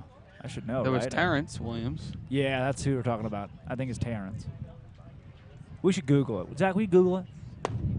Pitch taken low, 2-0. Well, there you go. Roy Williams, UNC basketball coach. You're right. Yeah, there is. Okay, he was a safety for the Cowboys. Oh, well, I bet he received some passes. There was a wide receiver named Roy Williams, too. Okay, I was right. No kidding. It's Roy Williams. Well, that's not the Roy Williams, named though. Roy Williams. Yeah, when you bring up Roy Williams. Pitch swing and a miss there by Evan Slight. Go on LinkedIn and search Roy Williams. Spent about a day and a half looking through them all. Yeah, there were two different Roy Williams that played for the Dallas Cowboys at two different points in time. There was a safety, and then there was a wide receiver. Neither of them the same one that coached the basketball team? No. Okay. 2-1 pitch. Devin Slight taken outside 3-1. Well, Roy Williams was replaced at UNC by Chuba Hubbard. It's a running back from Oklahoma State. Dang it. Roy Hubbard. Roy Hibbert. You don't know. You're going to look it up. See, you're Googling. I'm having a You just Googled UNC basketball. It's not going to come up. You got to say UNC basketball. Hubert what? Davis. Hubert Davis. Okay, I had the Hubert part right. He took his Tar Heels all the way to the Final Four. They beat Duke. I've seen him coach, by the way. Have you seen him coach at Fort Worth?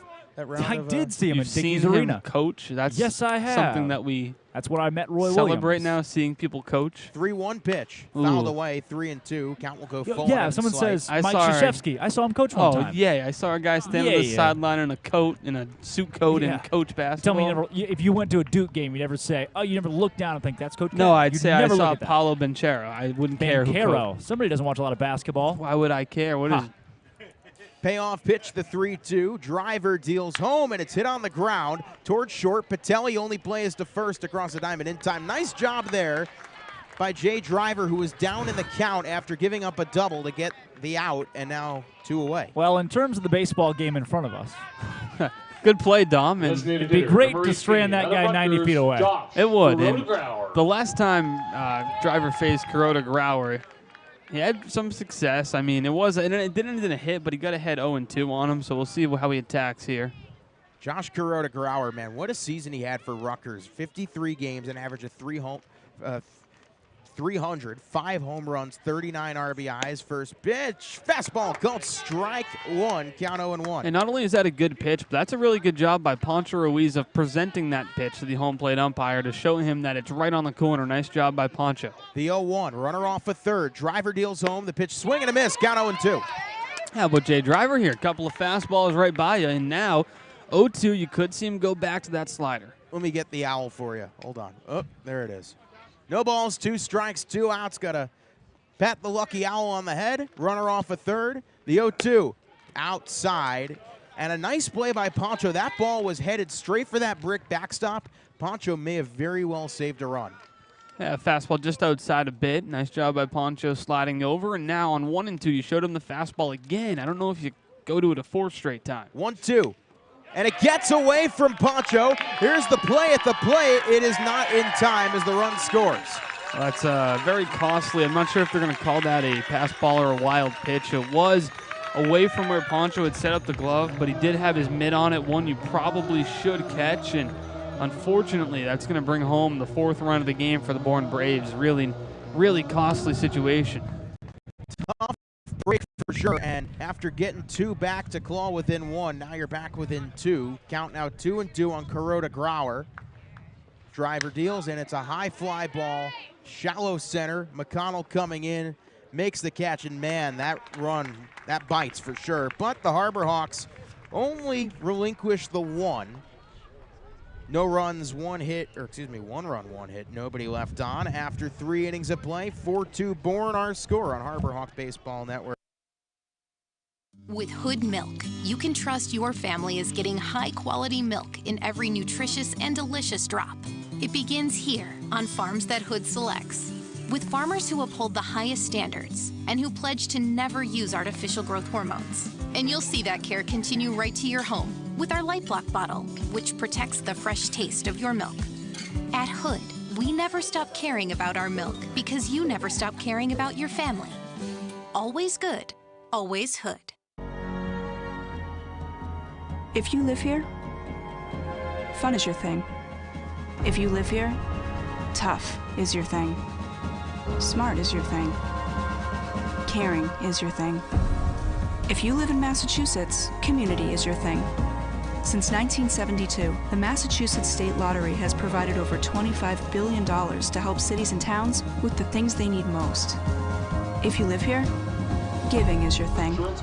Welcome back here to Doran Park and Bourne. Zach Berman, Austin Dakuda. Drake is up actually with the John Garner WEI crew for this next inning. We'll get him back down here for the 5th inning, but here in the top of the 4th, the Harbor Hawks trail 4-2, and it is still Bryce Cunningham. And the last time we saw Bryce Cunningham in the top of the 3rd inning, got himself in some trouble. Would have gotten himself out of it if it wasn't for a costly error by Bryce Eblin. Then Poncho worked the bases-loaded walk to get home 2 Harbor Hawk runs. You start off with 2 guys that looked pretty good in that last frame, Nolan Shotwell and Tito Flores. Shotwell, make no mistake, he has been the spark plug in these playoffs. I'm pretty sure that home run ball from game 1 still hasn't landed. Yeah, he's been really good. Not only is he seeing the ball well, patient at the plate, he's when the ball happens to be thrown to the zone against him, which is not often, teams are pitching around him, he's been able to punish it. You know, we said all season long, when Shotwell comes around, he's going to be a big part of this team going forth. And finally, come playoff time, he's been that guy as the first pitch taken low, ball 1. And that's something you want to be careful with if you're Cunningham, because Shotwell likes to take those low pitches and golf them out to right. The 1-0 pitch. Shotwell takes low and away, fastball called a strike 1-1. It will be Shotwell, Flores, and Nishida, 8-9-1. Cunningham deals righty-lefty. The 1-1 pitch. Shotwell fouls it away. Hit the top of one of the posts holding the netting up. Bounced into the fans. The Bourne faithful sitting over to our left in the count 1-2. Yeah, now if you're Nolan Shotwell, you have to protect here on 1-2. Try to spoil another one of Cunningham's pitches. 1-2 pitch. Cunningham deals home. Pitch taken way up high by Shotwell, and the count 2-2. It's a great take there by Nolan, not to chase one out of the zone. Now on 2-2. See where he goes now. A couple different ways Bryce Cunningham can try to finish the AB. 2-2, Cunningham deals home, and it's foul tipped into the glove of Espinal for strike 3. Yeah, that's the breaking ball. It has a lot of dip to it. Looks like the curve by Bryce Cunningham. That's what got Dom Patelli to end the 3rd, and there Nolan Shotwell to start the 4th. Down and in for strike 3 to bring up Tito Flores. Last time Tito came to the plate, he singled, later came around and scored the game's first run for Hyannis. They currently trail 4-2. Still a lot of baseball left to go, and Tito Flores is a guy that, when we've seen him at his best, he is an electric factory. First pitch to Tito. Takes low, ball 1. Yeah, that single that he had on the third inning, he later came around to score. It was a really hard hit ball back up the middle, taking it where it came from. So he's certainly timing up Cunningham. 1-0. Cunningham deals. Tito, another good take, but it's called a strike. That was a frame job and a half by Alan Espinal as he picked that ball almost up off home plate. Well, that was a good pitch. It was Good right at pitch, the knee. Definitely in the zone there, and now Tito has to keep that one in mind. 1-1. Cunningham deals outside and away, 2-1. Been impressed with Espinal behind the plate, but then again, when you're both, your pitcher and your catcher come from the same school, there's some background. You've both worked together A little bit, before. yeah. No, Vanderbilt has a bunch of really good catchers. One of those, Jack Bolger, on the Orleans Firebirds roster this summer. 2-1 pitch. Righty. Tito outside and away, 3-1. That's a good start to the inning here for Tito to get ahead 3-1. Try to force Cunningham to have to come back to a fastball. If you can get Tito on for Nishida and Jeb, that's a situation you'll take 10 times out of 10, even with one out. And time is called. Let's see what we have here. Are we going to have a full-on pitching mound visit? I think we might. Yes, we will. So time was called, and we'll see what Scott Landers dials up here with 3-1, one out, and Tito Flores one ball outside the zone away from flipping the lineup with a runner on. I think they're just working on the mound a bit. I'm not too sure because the umpire is up there in the visit, so I don't know if it's going to be considered an official mound visit. But not too sure what the situation is here because you could hear Landers come out of the dugout tell his catcher, hold on 1 second, he wants to talk to the umpire. We do have a righty warming in the Bourne Arm Barn. Hey, they're letting Cunningham throw a couple pitches here. Maybe I think he may have pulled up and felt a little uncomfortable in the shoulder, maybe. That first one, he almost airmailed Espinal to stick his glove out for it.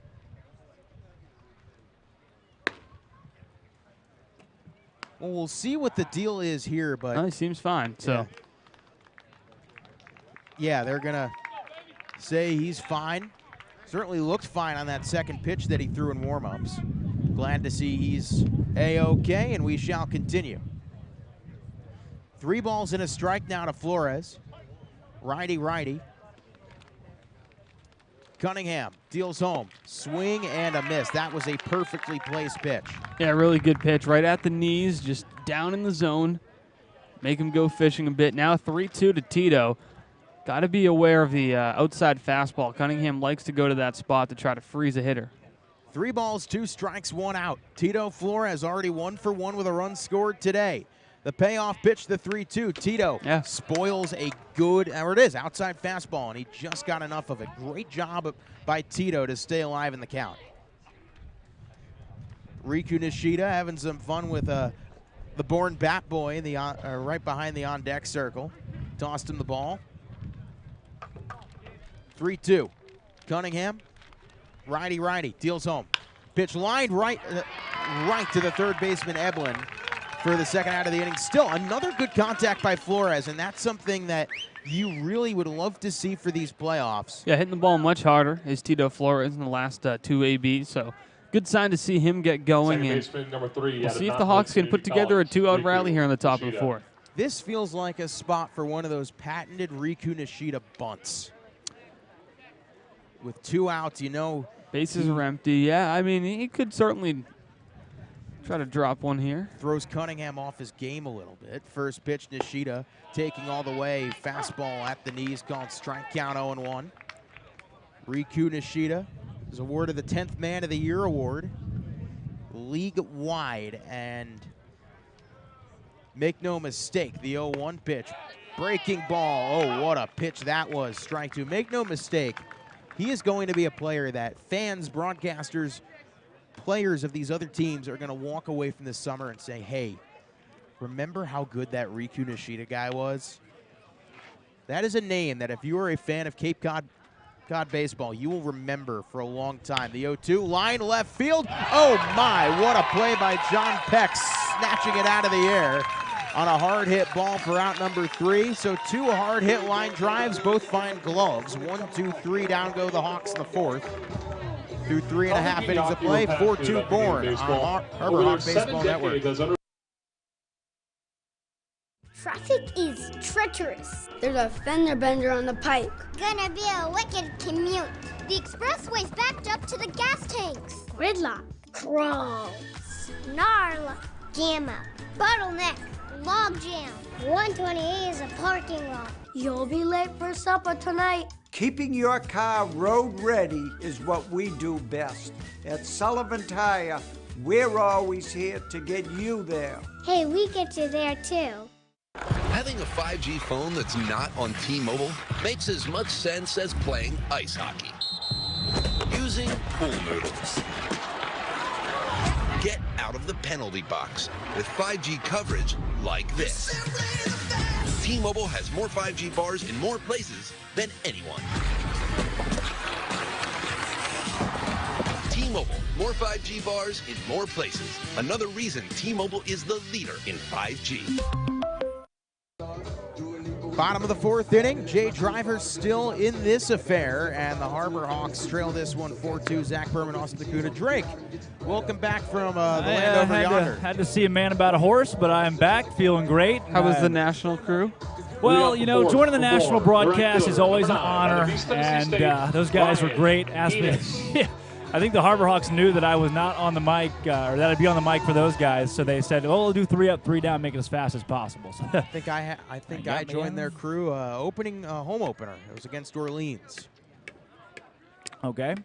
A fun interview. John Garner, one of the best to ever do it out here on Cape Cod. Yeah, John was not in on our interview, actually. Pretty sad.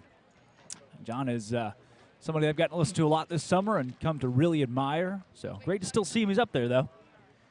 Enos, Peck, and Espinal, 7, 8, and 9. First pitch line on, was that? No, that was not caught by Earhart. He does come to his feet and fire across in time. So Drew Earhart did not make the catch, knocked it down instead, and makes the easy throw, 5-3, 1 out. Yeah, got to talk a lot about my time growing up in Arkansas and getting into sports. Talk about Nolan Shonowell and Riku Nishida, their relationship, the Daddy Nolan mantra that he has now taken on from Riku. So it's a fun team to talk about. You know, these Harbor Hawks have been a joy to watch this entire season. And Jay Driver's a big part of that. One of the more electric arms in this arsenal. First pitch to John Peck, who just made a ridiculous play to end the top of the fourth. If we could get that John Peck guy out of the field, that'd be awesome. Likes to rob the Harbor Hawks of hits. That guy hates Harbor Hawk fun. 0-1, righty to Peck. He chops it foul, count 0-2.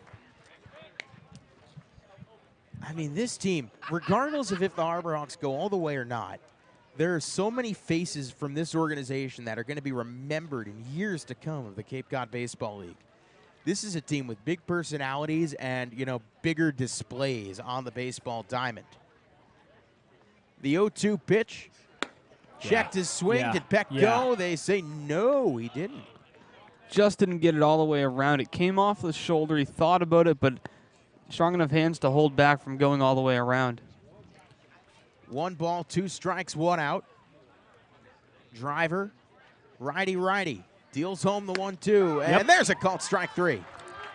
Well, it has been a strikeout party to this point for these two teams. 12 strikeouts combined for each squad, and we're not even through the fourth Catcher inning. number 31 so, out of Vanderbilt. Granted, that is 7 across the way for Cunningham and now 5 for Jay Driver, but both guys are utilizing the whole strikeout thing as much as possible.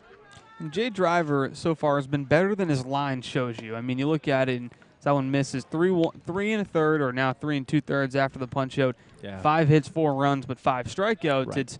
He had a wild pitch that scored a run, a bloop hit. So overall, not a bad day for Driver. 1-0. That pitch is hit in the air to right center field. McConnell ranging back. Warning track makes the catch. And Jay Driver just gave the Harbor Hawks exactly what they needed. A 1-2-3 quick bottom of the fourth. Let's head to the fifth here on Harbor Hawk Baseball Network.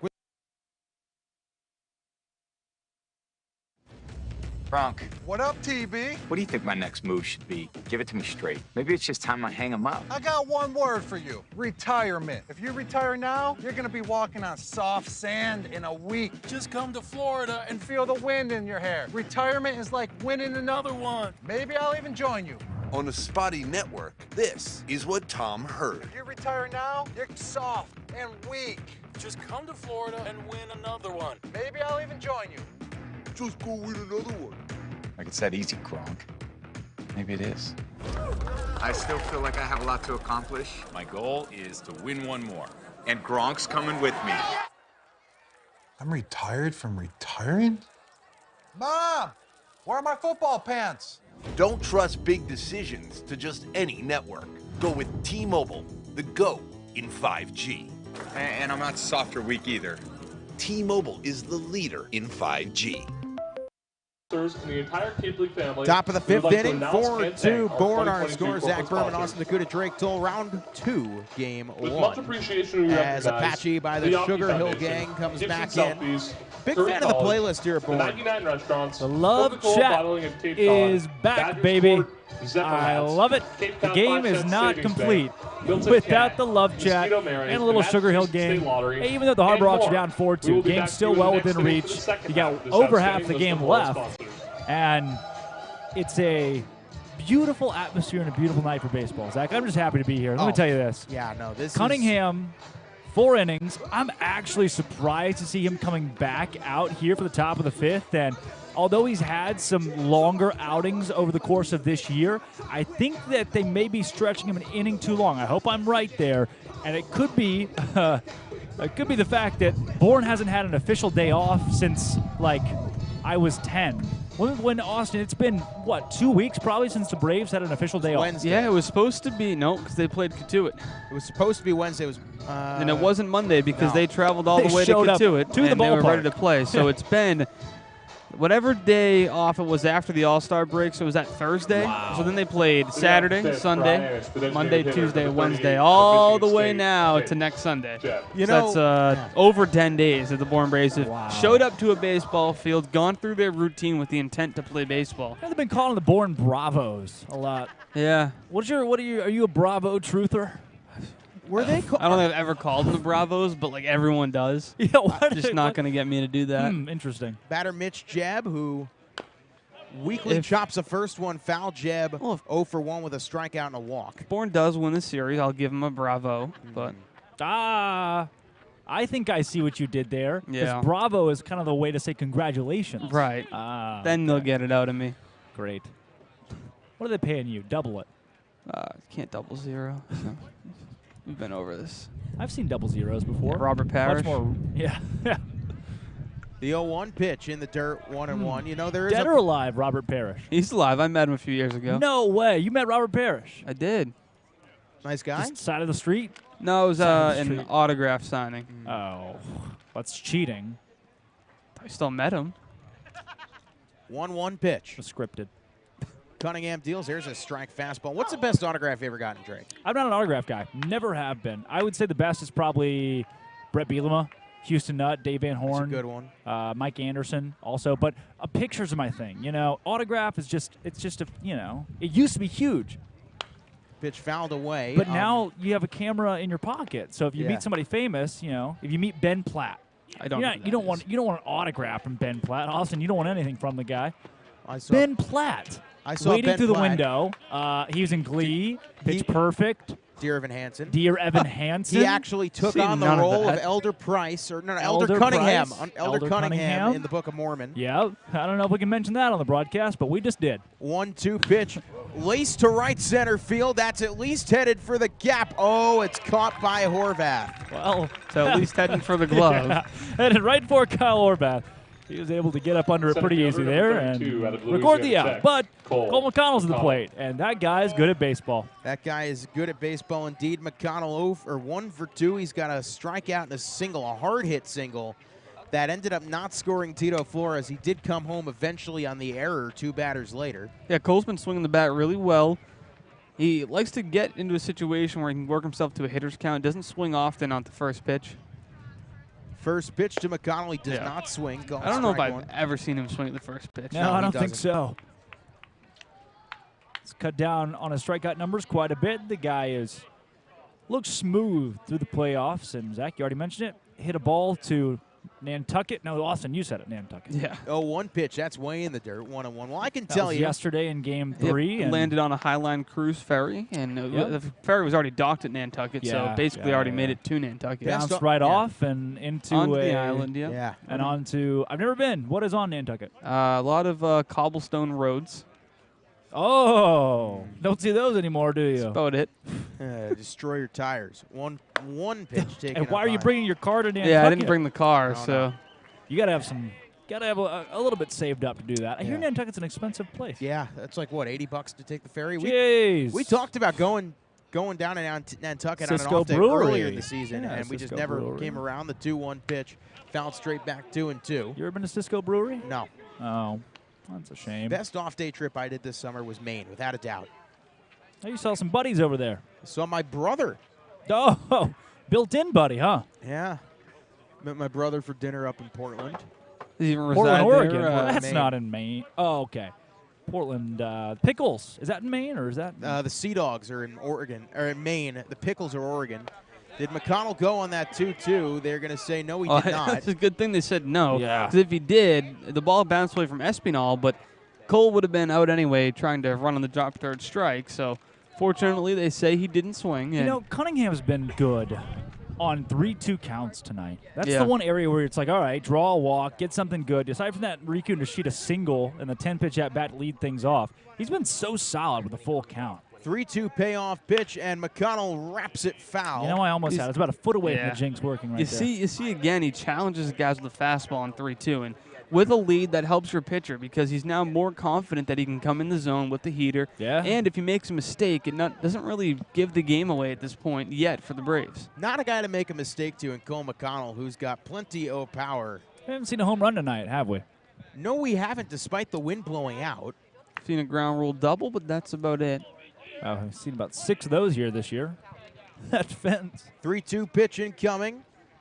McConnell fouls it away. You know, That is a pitch that Cole McConnell swings and misses on 3 weeks ago. Yeah, he Yes. doesn't go after the outside fastball. He didn't, I should say. And Yep. early in the season, it was a pitch that he tended to lay off. And once he got adjusted to the strike zone here in the Cape League and that outside pitch being called more times than not, he is now working to foul that pitch off and get a better one. Yeah. 3-2 payoff pitch. Cunningham deals home. McConnell swings and misses on the high fastball, 2 down. Man, how about Bryce Cunningham? He gets him to a full count. McConnell fouls off 2, and then he says, okay, I'm going to climb the ladder, brings back the high heater. And he really, as you mentioned, Drake, what a job he's done in full count situations tonight. Bryson Andrew Ross. Cunningham from Headland, Alabama, 6'5", 230 sophomore, faced the Harbor Hawks here from Hyannis at home in a game that when he got out of the game, Hyannis had 0 runs. Now, in the last 3 innings, the Harbor Hawks put up 5 runs in a 5-1 win. So they only got 2 on the board. And at this point, just get Cunningham out of the game. First pitch taken up high by Jackson Rawson. Over to the left of us, a camera was fixed by the producer of the Bourne Braves, Ben Spector. And the reason Okay. I bring that up is because Ben Spector is my second cousin. What? Zach, I don't know, man. 1-0 pitch taken low, 2-0. They've been here 3 times this season. 4 This is the times. 4th now. And it's now, well, we've probably spent 6 hours each time here. We're an hour 20 of being here, and you're just mentioning you have a second cousin that works for Bourne. I've never seen you talk to a Bourne intern, not once, I- much less I your haven't either. second cousin. I always got to dap him up. Did before you the find game. out Come on. today? Did he come up and No. go, Zach Berman, I'm your long-lost I second got cousin? our No, 23andMe back. And Exactly. guess what? An eHarmony blood test. 2-0 pitch, high pop, right field side, drifting foul territory. Burrito over, and did he make the catch or not? I don't think he did. No, but something happened because the whole Bourne dugout is laughing as hard as they can. I'll tell you what happened. It knocked over the screen and took about 5 or 6 fans with it. Everybody's laughing up okay, thank goodness. Oh, Burrito took out the screen and the fans? Yes. Burrito's got a girlfriend, so I'm going to hope he didn't take out too many fans. Hey! The count will stay 2-1. So wait a second. Ben Spector. Well, you're not off the hook yet. Yeah. Your second cousin's right there. Yeah. That's that guy right there. No. He was up fixing the camera. I think the wind took the camera down. Well, Before that guy said, hey, buddy, to me. Or he buddied me. I'll take him up a vendetta list just because I like you, Zach Berman. Hey, don't mess with family here. I know I sound like Vin Diesel in a Fast and Furious movie. No but idea what that means. Zero idea. 2-1 pitch. Inside 3-1. There you go, Jackson Ross working the count. Certainly ahead here, 3-1. And as we've seen late in counts like this where Cunningham is behind, he'll battle back with his fastball. Got to be ready for the heater. Jackson Ross was hit by a pitch in the first inning. He's already reached base once tonight. 3-1 pitch called strike 2. Ross had flipped the bat and was on his way to first. Well, the Harbor Hawk fans are not the happiest campers about that call, and I think they have a point there. That ball looked pretty squarely outside and low, but Now we will go full. Now if you're Ross, that was a fastball there, and to make it 3-2, and that's what he did to Cole McConnell. Once it was 3-2, 3 straight heaters, do you get another one? 3 balls, 2 strikes, 2 outs. Let's see where Cunningham goes. He deals inside, and the walk actually does come to fruition. And now the Bourne fans are upset with that call. You get right there on the little inside-outside action from Cunningham, and at the playoffs, every pitch, the fans on both sides are invested. I love it too.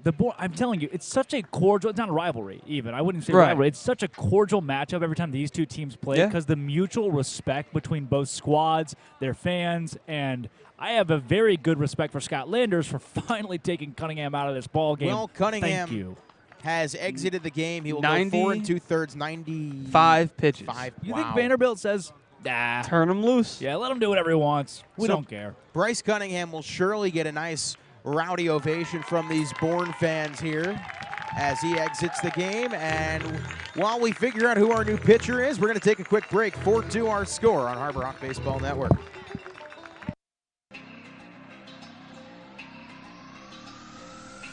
My family earns respect.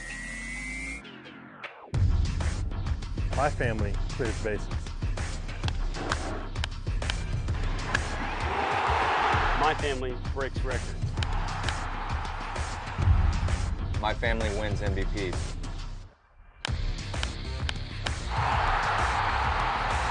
My family gives everything. My family makes history. My family wins championships.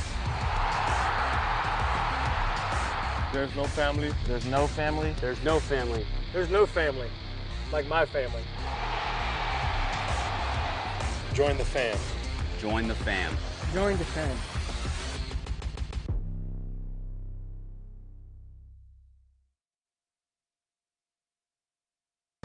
Bryce Cunningham exits, and the new pitcher for Bourne is Sean Culkin. Ah, the brother of? Not Macaulay. Macaulay. Not Yep. Rory Culkin. Look it of up. Succession. Look it up. Look it up. Google it. Google it. They don't have the same last name. Yes, they do. Yes, they do. Sean Culkin out of Silver Spring, Macaulay Maryland. Culkin and Sean Culkin. Right down the road from where our director of How do broadcast you? This has been in my Harrison game Myers notes is all from. season. What do you? Yeah, come in here, guns a-blazing. Whatever. Sean Culkin, 1 game. At least I know who he is. 1 2/3 innings out of James Madison University in Charlottesville, Virginia, the Duke Dogs. Hey, Zach. Yeah. You know Michael Sansone plays for Bourne now? No, he doesn't. Yes, he does. Yes, he does. Did you know that? Bad news. Number 36 out of Tampa. You know what we're going to see tomorrow? Michael Frickin' Sansone Michael shoved Sansone. 6 innings. Yeah, all of 85 miles an hour with a fastball. Yeah, so for those who may not know, Michael Sansone was the starting pitcher for Wareham on opening day as the Hawks traveled over the bridge, and he tossed about 5 beautiful innings, and the Hawks just couldn't touch him. And he only throws 88.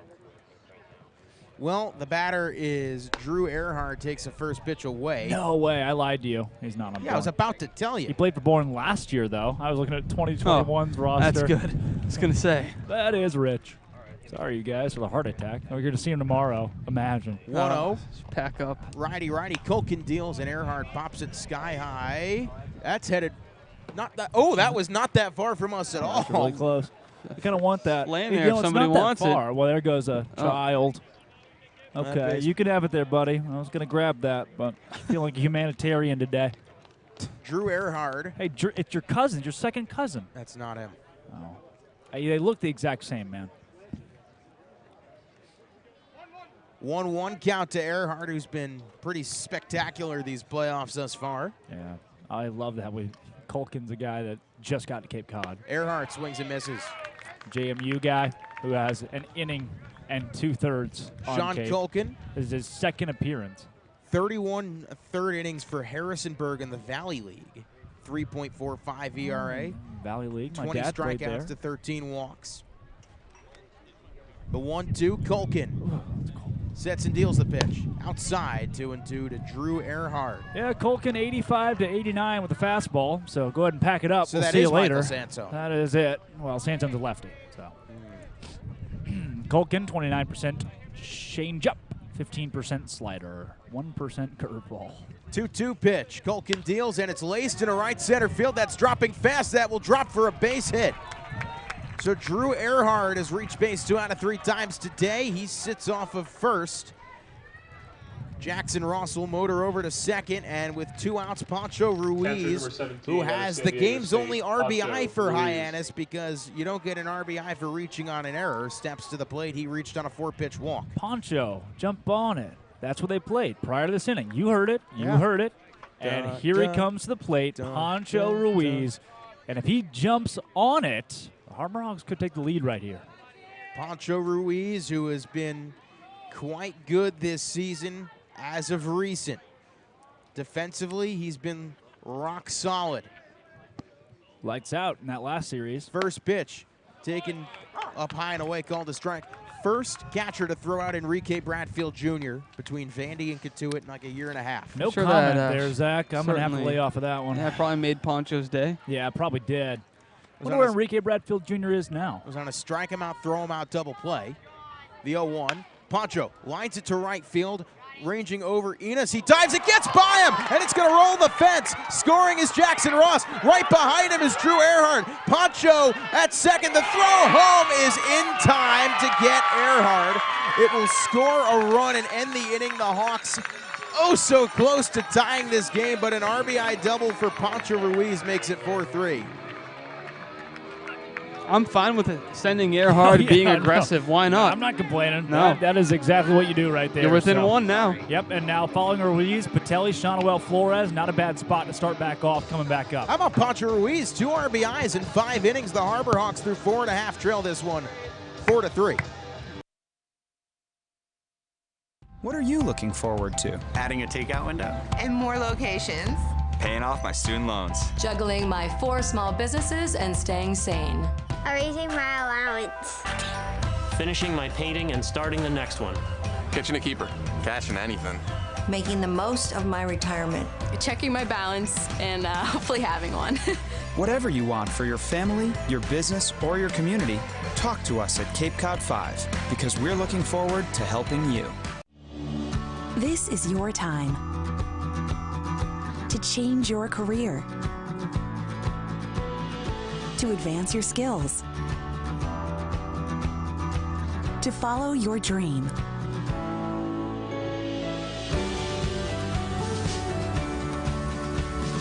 Curry College Continuing and Graduate Studies. Tomorrow is coming. Be ready. Coke Zero is now Coke Zero Sugar, with great Coke taste. Some people were excited to hear the news, some were skeptical. So we're not going to have the star of the show you're watching come out and say, "You'll love it." No special jingle written by this week's hottest pop star. No famous internet celebs who happen to be holding the label just so. Okay, maybe just one little pour shot. The only thing that will make you believe Coke Zero Sugar has great Coke taste is trying it yourself. Ice cold Coke Zero Sugar. Try one today.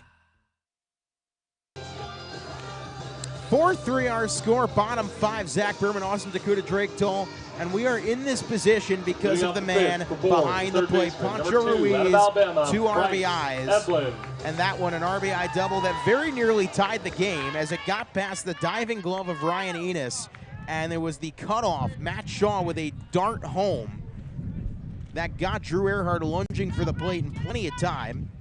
But still, like you mentioned, Austin, I am okay sending Drew Earhart there. And now Jay Driver back third full time through the lineup. He will face 1, 2, and 3. First pitch, Bryce Evelyn takes low, ball 1. Great pitch. Little low there. That is a little low.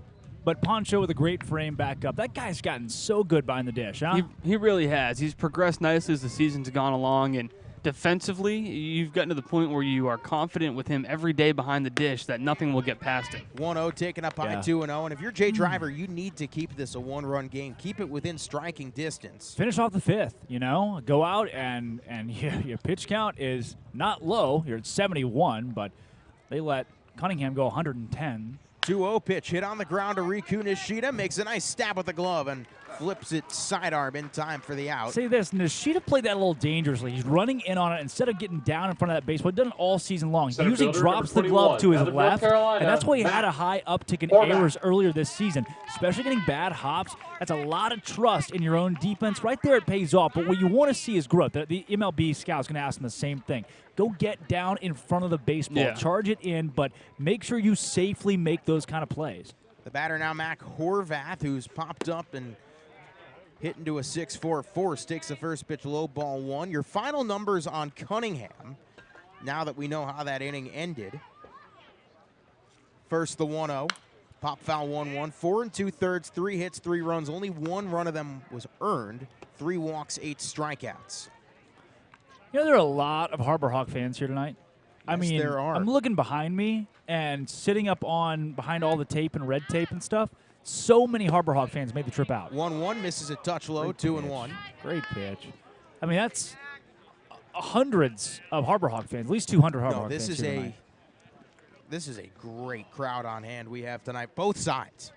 2-1 pitch to Horvath. He pops it in the air, right side of the infield. Shonowell calls everybody off and makes the catch, 2 down. Wow. That's what you want. You want your first baseman taking charge there. It's not a play you want your pitcher to make. Nice job by Shonowell calling for the ball and making a catch. Yeah, that was me. You know, when I was playing high school baseball, they used to tell us pitchers can never make a play. Or maybe they just said that to you. You know, there are some underrated aspects to this team this season. That makes a lot more sense. Nolan Josh Shonowell, Albert used to make all the plays. Nolan Shonowell's defense is something that has not been talked about enough at first base this year. First pitch, checking his swing is Matt Shaw, called a strikeout 0-1. Especially with the absence of Justin Janis. Nolan Shonowell has been so good at first. Oh, yeah, Matt Shaw. .83 batting average in the playoffs. And now he's behind 0-2 in the count. How about Jay Driver? 7 in a row retired. He's settled in very nicely after the first inning, and since then, just 1 run across the next 3 2/3. Jay Driver. The 0-2. Yeah. They got him. Called strike 3, and Jay Driver ends his night with 8 Bourne Braves retired in a row. The Harbor Hawks are right in this thing. They trail 4-3 through 5 innings. With Hood Milk, you can trust your family is getting high-quality milk in every nutritious and delicious drop.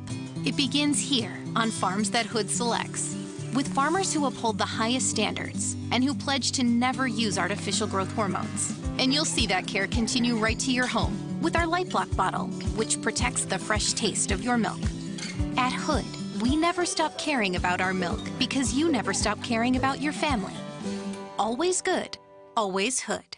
Gannon's Tavern is the home of incredible wings, handcrafted cocktails, ice-cold beer, and Keno. Their innovative tavern menu features seafood, great sandwiches, steaks grilled to perfection, and stunning specialty dishes. There's no better place to watch your favorite New England pro football team than Gannon's Tavern, in their large bar or outside on their covered deck, complete with TV and sound. Gannon's Tavern, 959 Burses Way, Hyannis. Like them on Facebook and Instagram. See you soon at Gannon's Tavern.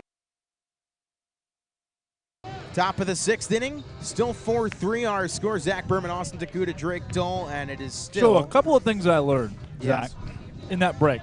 Number 1, Uncrustables, fantastic. Yes. Very good. They only have them at Bourne. Terrible. Number 2, Austin hates peanut butter altogether. Number 3, Zebo hates when people put sugar in peanut butter. He just wants you to take those peanuts and ground them up. No, I like... Number 4, yeah. Barry Bonds should be in the Hall of We got Fame. the Number sixth, Brian. 5. It's the shortstop, number 5 out of Miami. The most famous autograph I have, Jared Saltalamacchia. It's a good one. Yeah. Wait a second. Assistant coach. Is he? Yes, he is. He's here tonight? Well, the batter is Dom Patelli, and Dom, who was so good yesterday, I'm sure he's happy to not have to see Cunningham again. Yeah, that's true. What do you like about Dom, Zach? His defense.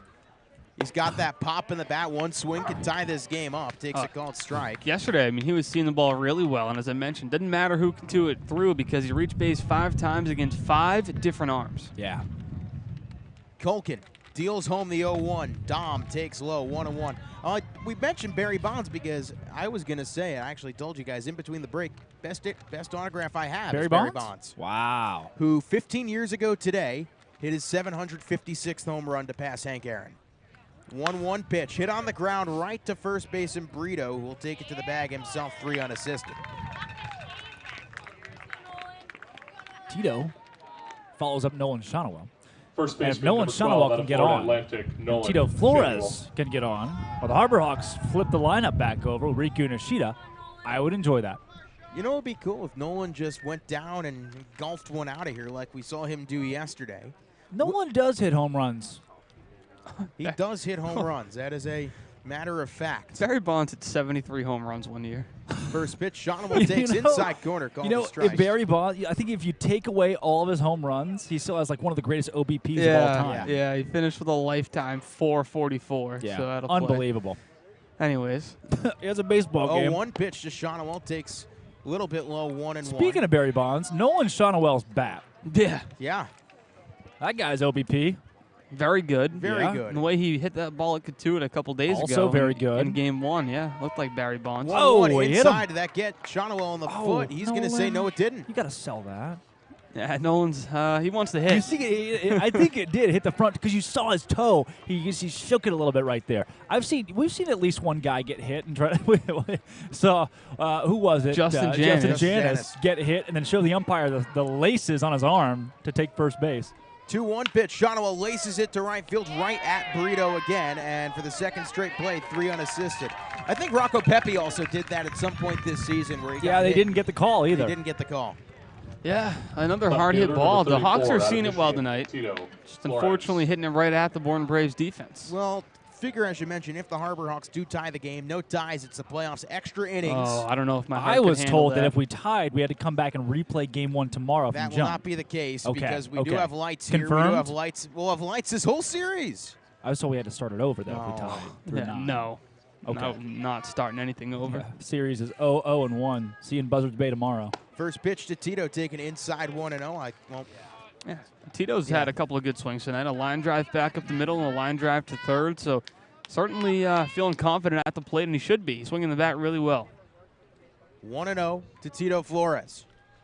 Colkin sets and deals home. Tito takes a breaking ball, called a strike, 1-1. Yeah, Sean Colkin, also the name of a pretty famous NFL player. But as for the baseball guy, he's pitched pretty well today. Got bats left, throws right out of Harrisonburg, Virginia. James Madison product. 1 ball, 1 strike, 2 outs. Harbor Hawks looking to avert going down in order. And yeah. Tito definitely went around there. Count 1 and 2 on the breaking ball. Yeah, James Madison in the spring, too. 4.96 ERA. So, a guy that some teams have teed off on. Hopefully the Harbor Hawks can get it back in business and do so here. 1-2, 2 outs. Colkin deals home, and Tito takes a called strike 3. So Sean Colkin works a scoreless 6th.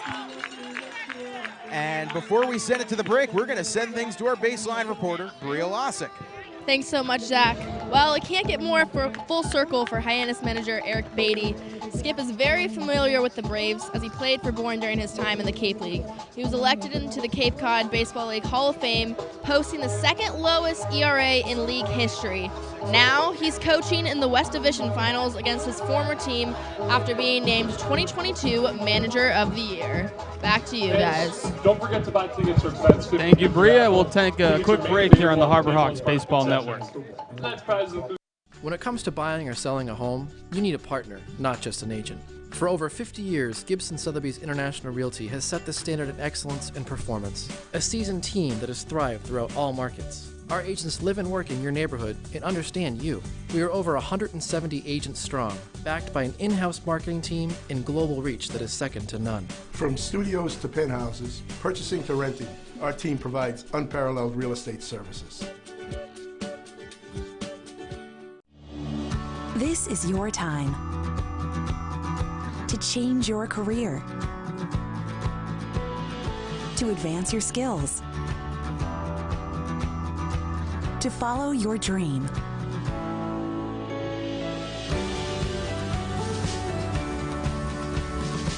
Prairie College continuing in graduate studies. Tomorrow is coming. Be ready. Jay Driver's still back out there, bottom of the 6th. Hawks trail by a run, 4-3. Zach Berman, Austin Takuda, Drake Toll.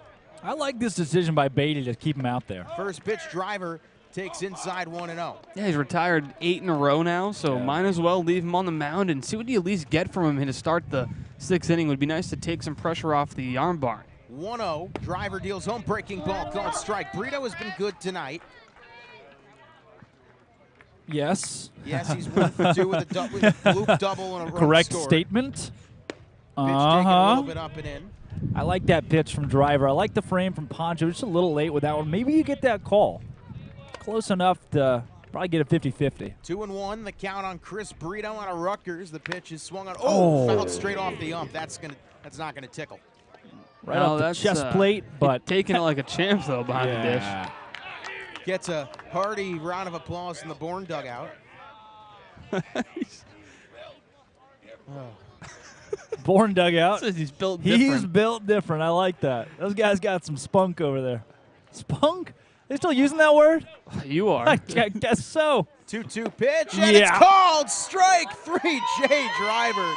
Oh boy, has he looked sharp as of late. 1 down. Yeah, Brito's not excited about that one. Gets well before great pitch. Evan Slight steps up to the plate. I do have a score update. The first game of the East Division Finals has gone final. Brewster 6-3 over YD in Game 1, and the Whitecaps are 1 game away from repeating as East Division champions. Yeah, 6-3. League champions last year as well. Brewster close to going back to the dance. Evan Slight takes a first pitch, misses a touch high, 1-0. That seems pretty common, you know. You see these teams going on 3-year runs in the last 2 decades or so, where you see 2 or 3 seasons going back-to-back, at least in the championship. 1-0 pitch, Slight fouls it away. What a job by Jamie Shevchik and all he's done with that organization. Yeah, they have a lot of returners, too. They started the year with a lot of returners, and Shevchik's one of the most respected coaches in the league, and he's done a nice job with that group. They got a really strong pitching staff, and it seems that way every year. Brewster has arms and upon arms, and they've done a good job of staying consistent. 1-1 to Slight. There's a called strike, breaking ball 1-2. Still feels like whoever comes out of the West, though, is going to be the favorite team by quite a bit. The West has been the tougher division this year statistically, and even with the eye test, just watching these games play out.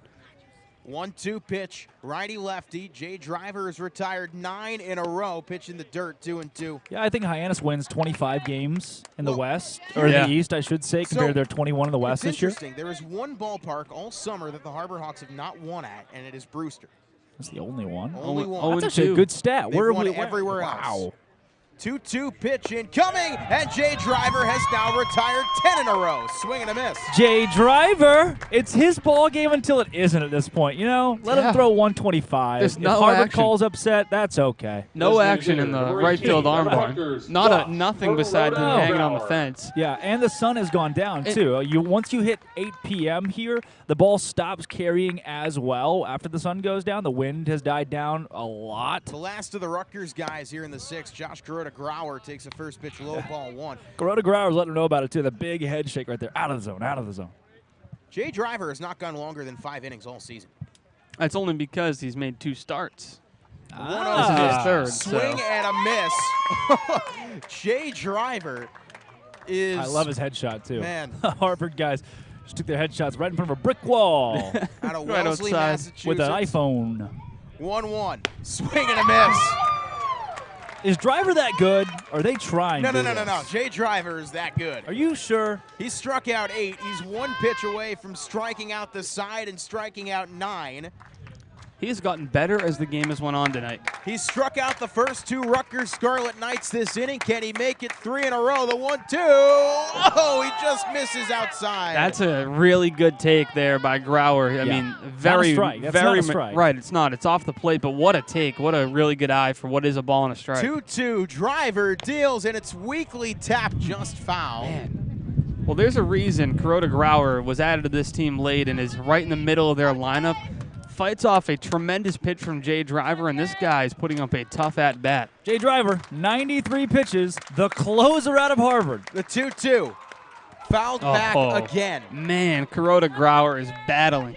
Jay Driver's thrown him 3 tremendous pitches, and this guy has fouled 2 off and taken 1 off the plate. What a job he's doing to try to spoil Jay Driver's night. Jay Driver started the game off a little bit rough, gave up 3 in the first, but since then he has been lights out. The 2-2, Driver deals, chopped foul again. Kuroda Grauer putting up a big league at bat here. There goes the bat boy. No space between bat and boy on the shirts today for the bat boys. Bat boy. 2 balls, 2 strikes. Similar to the rest. 2 outs. Room.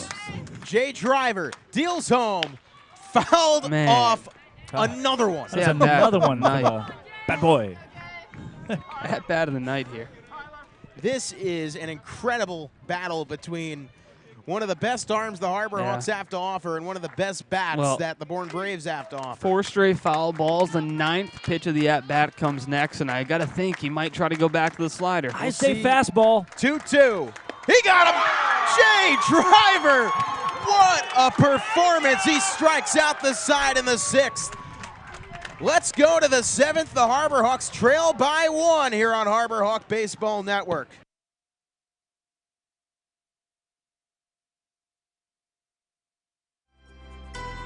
When you need a better place to work, CapeSpace is the place to turn. In today's changing work environment, shared workspaces offer a flexible and affordable alternative to conventional office space. At CapeSpace, we offer a wide range of membership packages to suit your professional needs, complete with office amenities like high-speed Wi-Fi, coffee, printing stations, reception service, and private meeting rooms. Visit our website today to learn more. UFOs Active Recovery. Because life keeps you on your toes. Because you want to shine when you rise. UFOam technology absorbs impact with every step, so your body doesn't have to. Because standing still gets you nowhere. Get yours today at ufos.com. Feel better. Feel the U. How about Jay Driver goes 6 full innings, striking out 9 Bourne Braves. Yeah. Wow. And he has retired his last 11. Yeah, Julian Smith says it best. Driver is pitching like Demadragon tonight. And that is exact. What is a Demadragon? That says DeGrom. Oh, okay. Sorry. I think the Demadragon was from that one show. What is it? It's got David Spade in it. Hyannis, the second baseman, number 3 at about 50 Just get a comment from Jake Circus. Berm is the best fits in the game. You didn't just get that. That was 2 hours old. You just wanted to read it because you complimented Jerome. I think it says Berm. He means Bourne. He says Bourne is the best fits in the game. Okay, Bourne. But we're playing Bourne. I know. We are playing Bourne. Are you Berm? Berm. You're Berm? Yeah. I thought your name's Zebo. No, Berm is, the nickname I got back at school. What if the Harbor Hawks are at the top of the lineup? They are. Riku, Here we Jeb, go. Cole McConnell. Now's your chance to get this run back. And if you don't, that would be sad. Yeah. First pitch, Riku checks his swing. They're going to say it was in the zone anyway. Yeah, right. Dude, these Bourne guys, they've thrown a lot of strikes tonight. They have. They're strike throwers. That's how they built this roster in Bourne. They want guys similar to Hyannis, low walks, high number of strikes. And Jay Driver. No, this is a great game between 2 very, very good teams. Oh. The 0-1. Riku shows bunts it foul. Just a quick shout-out. Jake Circus, his Western Nebraska Pioneers just won the Independence League Championship last night. Is that where the Moo Couldn't are tell now? you where that Yes. is. On a walk-off Independence? I thought it was the Expedition League. No, they left the Expedition League. If What? you paid attention. They walk-off bases Sorry, I loaded didn't see walk. Leno last night. That was what sure, he finished did it. a They whole actually- story on it. They said that Riku didn't go there, so they're going to call it ball 1. What? oh, thank you. Is it? Never mind. No, point streak has it 1-1. The scoreboard has it 1-1. Riku lines it right field. Oh, Just foul. man, if that's a fair ball, that's at least a double. Maybe a triple. The way he pulled it to that Possibly. corner. Riku, Maybe an infield the park home run. Infield the park. Remember, it is 300 and just 300 down the right field line. It juts all the way out to 360 near the Harbor Hawk arm barn. The what? Yeah. I'm not speaking English there. The Harbor Hawk. I think I just spoke straight up Minionese. Wow, that's not. Didn't see that coming tonight. Bingo. The 1-2, Riku pops it in the air foul. Yeah. Hey, Sean Culkin, welcome to Riku Nishida's world that we're all living in. Well, he started the game off with a 10-pitch at bat that he turned into a single. Now Riku's going to battle here, make Culkin work, and hopefully, if you can make Bourne reach deeper into their arm barn, that definitely benefits you tonight, not only going forward, too, in the next couple of games, hopefully. Look, I did not have 6 innings from Jay Driver on my ledger, but... I was hopeful, but after the first, I didn't expect it. You know, 3 runs in the opening inning. 1-2, Culkin deals home. Nishida swings and misses on the outside pitch. Well, that didn't happen very often. Sean Culkin's looked good. Well, the umpire is going to look over to a fan here because the fan just yelled, "Go back to your dugout." And Designated hitter, number 38. yeah, I think they're gonna motion over and try to get that to not happen again.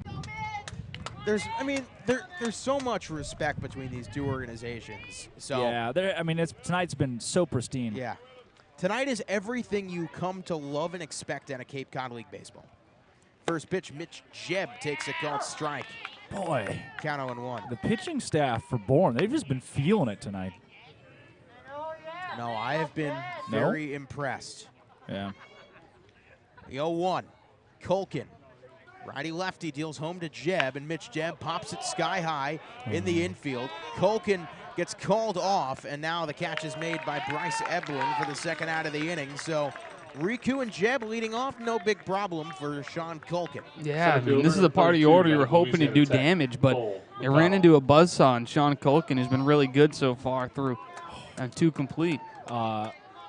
Hyannis, no home runs tonight. They had 5 over the course of those 3 games against our friends from Katuitt. No home runs for either side. All 5 of those came at Lowell Park on the road, too. Yeah. You know, Brewster's had 8 home runs in their last 3 games of the postseason. Oh, sheesh. Yeah.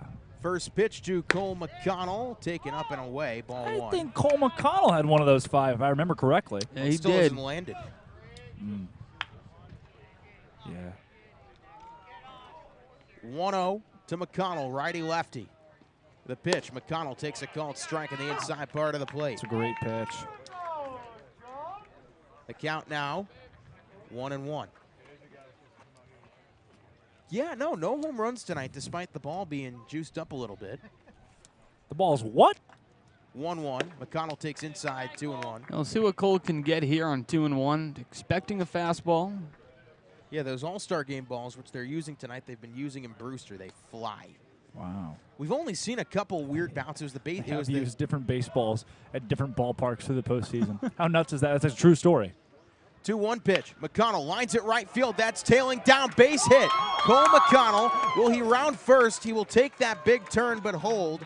And can the Harbor Hawks string together a 2-out rally? Jackson Ross is at the plate. He'll see what he can do about that. That's a nice piece of hitting by Cole McConnell. The inside out that baseball, take it the opposite way to left field and dump it in for a base hit. And now you at least extend the inning here with 2 down. Make Culkin have to work. McConnell now 2 for 4. He's had himself a nice day. And Jackson Ross can untie this game, or he can tie it, or he can give the Harbor Hawks a lead with 1 swing of the bat. He does have power. Hyannis hit 5 home runs these playoffs. The man off first has hit 1 of them. Jackson Ross, he's hit a couple of the gaps, so we can see what he does here. First pitch inside, ball 1. 4-3 Bourne our score in game 1 of these best-of-3 playoffs. And after 3 straight blowouts, a close one, finally. Yeah. 1-0. Ross swings and misses, 1-1. It's a healthy swing by Jackson Ross. Just missed that one. 1 ball, 1 strike, 2 outs. McConnell, decent speed off of first, but you don't want to test the arm of Espinal. Right. You don't want to make a 3rd out on the base paths. 1-1, the pitch. Ross takes up high, 2-1. Espinal is really athletic for a catcher, too. You see, as soon as he catches the ball right there, he threatens to come back up. His pop time is so pristine. 2 balls and a strike. Hitters count for Ross. Out of Florida Atlantic, he's made a big impression on this and his Harbor Hawk team early since coming over. 2-1. Ross swings and misses again, 2-2. Ross has reached base twice tonight. He's also struck out, technically 0 for 1. He was hit by a pitch, and then he walked as well in the 5th inning. It would be big if he could keep this inning alive. The tying run off of first, go-ahead run off the plate. Top of the 7th inning, the Hawks trail 4-3. Colkin gets his signs from Espinal and now checks off a first. And that's something that you're going to do just to try and get your hitter thrown off. McConnell likely not stealing in this situation. I mean, on a 2-2 count now, maybe? Well, yeah, it would be risky, Yeah, but it would be a hit and that run. was a true checkoff, yeah. 2-2 pitch. McConnell goes. The pitch is fouled back. There was a hit and run. Yeah, that's what I mean. Well, you're not going to take with 2 strikes here and 2 down if you're Jackson Ross. You got to protect, but that's a smart play. I like that by Coach Beatty. With 2 down, got a guy on first. You're trying to get that runner over to third on a base hit to the right side. So with 2 down, maybe put Cole in motion again for a hit and run. 11 stolen bases in regular season. 2 balls, 2 strikes, 2 outs. Hawks down 1. Tying run off of first. Sean Colkin deals home, and the pitch is just barely fouled off. Wow. Well, hopefully Jackson Ross is okay, but it's a good thing that it was fouled off of him in a way because it only made it back to the pitcher. That was a pitch that had so much tail on it, inside part of the plate.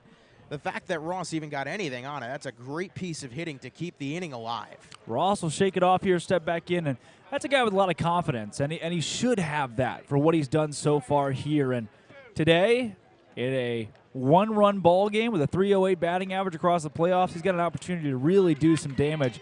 An extra base hit here obviously scores the speedy Cole McConnell from first. The junior out of Lakeland, Florida. A big spot here for him. 2 balls, 2 strikes, 2 outs, another check off of first. And the at-bat will continue at least for a little bit more. They got 2 guys up and throwing in the Bourne bullpen. Do we have action in the Hyannis bullpen? Not seeing much. You might get another inning of Jay Driver. Why not at this point? Playoffs. 2-2. Sean Colkin will take another step off of the mound. You guys ever seen somebody balk on Cape Cod? Well, we saw a couple of those in the Katuitt series. One that may or may not have been called. We still may never know. 2-2. Colkin deals home. Ross, fouls it off the ump. Man, again. He's taking a beating, this guy. He's tough as they come, though. This umpire has Espinal. been, Espinal Checking on him? checking on the umpire. Man, that got him right in the gut. Or the hand, They maybe. pull the trainer out. Hopefully. I think it was the hand. Yes, it's a hand. So both the field umpires and the trainers will come, I say both, all 3. Yeah, we have 4 total umpires in the postseason, 1 behind home. You have first, second, and third as well. And that's the high number of pitches that get thrown in a Cape Cod game. And get a lot of them fouled off behind the plate. We hope he's okay as he gets some attention. But, man, what a really well-played ball game to this point by both teams. I mean, 1 run. 6 hits from the Hawks, 5 for Bourne, and it feels like anybody's game still down the stretch. Relatively mistake-free game from both sides. Yeah, just 1 error on the Bourne side. It did bring a run home for the Hawks, but otherwise, I mean, really crisp game. This is a game that you come to expect between the 2 best teams in the Cape Cod Baseball League. Oh, 100%. Yeah, when we talk about the 1 seed Bourne Braves and the West squaring off with the 3-seed Hawks, who were the 1 seed for much of the year. Yeah. You expect a close back-and-forth battle, and that's what we've gotten so far. Just to take a look at the box score real fast, Bourne, 3 of their 4 runs were in the first inning. Since then, they scored 1 in the third, and Jay Driver has shut them out since that point. Hyannis, 2 in the third, 1 in the fifth, and it could have easily been another one, but Drew Earhart was thrown out at the plate after the RBI double by Pancho Ruiz. And that play, I really still agree with the decision to send Earhart home, because if there's a cutoff throw coming, and if that relay's offline or something gets by the catcher, guys, how many times have we seen balls get past catchers here on plays from the outfield in the Cape Cod Baseball League? I mean, it's been a lot, and you never know what's going to happen, so try to be aggressive, because if you're Coach Beatty, you don't know when you're going to be in the scenario with runners in scoring position again, especially against a really good Bourne Braves pitching staff. Yeah, and to update you with what's going on the field, they have brought out the trainer for Bourne. There is a slight break in the action as the home plate umpire took a fastball fouled off by Jackson Ross off the hand, and so they brought out some tape a couple fingers together, and maybe just jammed his finger in, and here we go. Play on. He's been hit twice tonight. This guy. Yeah, this guy's a trooper. He's built different, I tell you. He's a trooper. Gets a standing ovation from the crowd here, both Hyannis and Bourne fans, and his strike zone's been consistent today. He has just been good been umpiring lights out. performance all the way through. Lights out. Now let's see if one of these bouncy balls you've been talking about, Zach Berman, are in play here for Jackson Ross. As we resume, 2 balls, 2 strikes, 2 outs with a runner off of first. The Hawks trail by 1. Sean Culkin gets his signs from Espinal. Righty-righty. Culkin deals home. Swing and a miss. So after a lengthy at-bat, the Harbor Hawks strand the tying runner off of first. It's time to stretch in Bourne. And when we return, 4-3 Braves on Harbor Hawk Baseball Fans, Network. please rise as well as... Diet Coke? Who are you, my mom? You should be so lucky, because you know what moms do? Well, I suppose we should start with the whole giving you life thing. It seems like that should be enough. No? Okay. What about her ability to send shockwaves through the neighborhood without saying a word? Or whip up a ridiculous handmade costume that you forgot to tell her about. Not to make you happy, but because she had a reputation to uphold. She invented rideshare, called it carpool, and did it for free. She didn't need those dating apps either. You copied her jeans, her spin, her shoes, her scrunchie, and whether you realize it or not, her music. Why not? Oh, and she can win any argument in 4 words. Because I said so. Everything you're trying to do, she's already done it, did it better, and she did it with a Diet Coke in her hand. So, drink what your mama gave you. That chip on the shoulder, that started at a very, very young age. People's expectations are, they're cool, they're fun, but mine are bigger.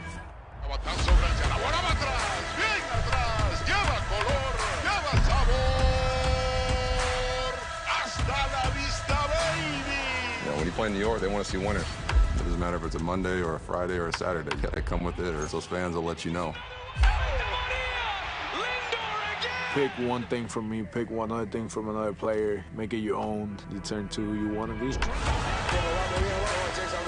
What motivates me is the unknown. You know, how good can I be? You get away from the lights, you get away from the camera. Mientras más presente yo esté en la caja de batería, más éxito tengo. Man, how can you not keep it fun, man? This is a kid's game. If you could go back and tell 10-year-old Francisco one thing, what would it be? You're a bad mother. Well, after a rousing rendition of God Bless America, we are back here, bottom of the 7th inning at Doran Park. Zach Berman, Austin Dakota Drigton. What a performance. Looks like Jay Driver put his glasses on for the next inning of work, huh? Well, that would be Holland Towns, and we've seen Holland Towns once this season against the Braves. He's pitched 2 games for the Harbor Hawks, 4 innings, scoreless. And the last time we saw Holland Towns, last time we were here, he went 3 scoreless, kept that game in check. Thought it was Jay, but I guess the goggles mean it's Holland Towns. You didn't know that was Holland Towns? I thought Jay just put his glasses on. What a silly goose you are, huh? Yeah. What a performance Speaking by of Jay gooses, Driver. how about the Hawk tonight? Speaking of gooses, huh? Okay, I You got can't slap it like that, Zach. We got for those who are listening on the radio on Mixlr.com, HarborHawks.mixlr.com. There is a Hawk on our table tonight. I have donned my rally jacket, my racket, if you will. Yeah, and Zach, as you mentioned, Towns' stats. I mean, he's been really impressive in his brief time with the Hawks so far. Really good fastball, really good curveball as well. Out of southern Mississippi, Holland Towns was good late find by this coaching staff. Actually started off his college career in the American Athletic Conference with Memphis. The Tigers. The Tigers, not those Tigers. What? See, when I think Tigers that play college sports in the South, you think, well, Detroit. LSU, Auburn. I wouldn't say Mizzou, because whether people like it or not, Mizzou's not in the South. Missouri is the Midwest. Well, it's south of the Mason-Dixon. Sure. So is Maryland. You consider Maryland the South? Yeah, you kind of have to. There's a lot of plantations over in Maryland, a lot of farms, Moving stuff up like to that. 7th for Bourne, the right fielder, number 9, out of East Tennessee State, Ryan Hyannis. Well, it is Ryan Hyannis to lead things off here for Bourne, 7, 8, 9 against Towns, and he knows this lineup well. He shut them down for 3 innings the last time we saw him. Let's see if Holland Towns can bring on an encore and keep the Harbor Hawks in this game. Towns, big windup first pitch. It's a fastball, low called strike, 0-1. Very good pitch there from Holland Towns. Fastball, his arm slot coming all the way across the top, using everything he's got. 0-1. Towns winds and deals. Breaking ball. Oh, man, that was gross. Strike 2. Yeah, he can snap that thing off, and it will find the zone. Drops about a foot. No balls, 2 strikes, nobody out. Ryan Enos at the plate. Holland Towns gets his signs from Ruiz and deals home the 0-2. Taken low, 1-2. I like that pitch, I still do. Try and get Enos to swing at something in the dirt. Enos 0 for 2 today. You know, it really says something about the job Jay Driver did after the first inning. This is still only the 3rd time through the lineup. Yeah. 1 ball, 2 strikes, nobody out. Harbor Hawks have more hits today. Pitch hit on the ground to third. Earhart bobbles it, and it gets into left field for a base hit. Or that's likely an E5. Yeah, that's a tough play for Earhart. It's kind of an in-between hop that comes up on him. There's nothing you can do there besides take a couple steps back and play it on the longer hop or try to charge it and prevent that. So, unfortunate start to this inning. The second Hawks, or first Hawks error, I believe. Yep. That is the first Hawks error. Point streak as Towns is Jackson Emis. Emis is wearing 29. For some reason, he's listed as 20. I don't know how that would happen. Jackson Emis we saw in game 2, I believe. Yeah, this is definitely Holland Towns. Yeah, 100%. Jackson Emis also wears the knee-high socks. Yes. So. Wait a second, this might be Emis. No. Emis doesn't wear the rec specs either. Not the same hair. John Peck at the plate. First pitch, Peck takes fastball high, 1-0. 4-3 our score. Hyannis out hitting Bourne 6-5. Right now the difference, you can either say it was the wild pitch or the play at the plate that got Drew Earhart down. Yeah. That wild pitch was really tough. That little blip there in the 3rd inning. 1-0. Emis. Oh my goodness. Very nice. Now, there you go. Very nice. Towns deals home. High fly ball, center field. McConnell back, way back at ball. Ground rule double. That's a ground rule double. And that's big because that keeps the runners from scoring. It's always tough to judge with that wall. That is a ground rule double with the bouncy balls and the short fence. But now Holland Towns has gotten himself into a tough spot here. 2nd and 3rd, nobody out, but you take that over the homer, and the ground rule double is huge because for the moment it holds the runner up. Catcher number 31. So Pancho and Kevin Ohm will go Espinal. and talk to Alan Espinal. It is a double for John Peck. Yeah, Alan Espinal will be up next. They're going to talk to Holland Towns on the mound.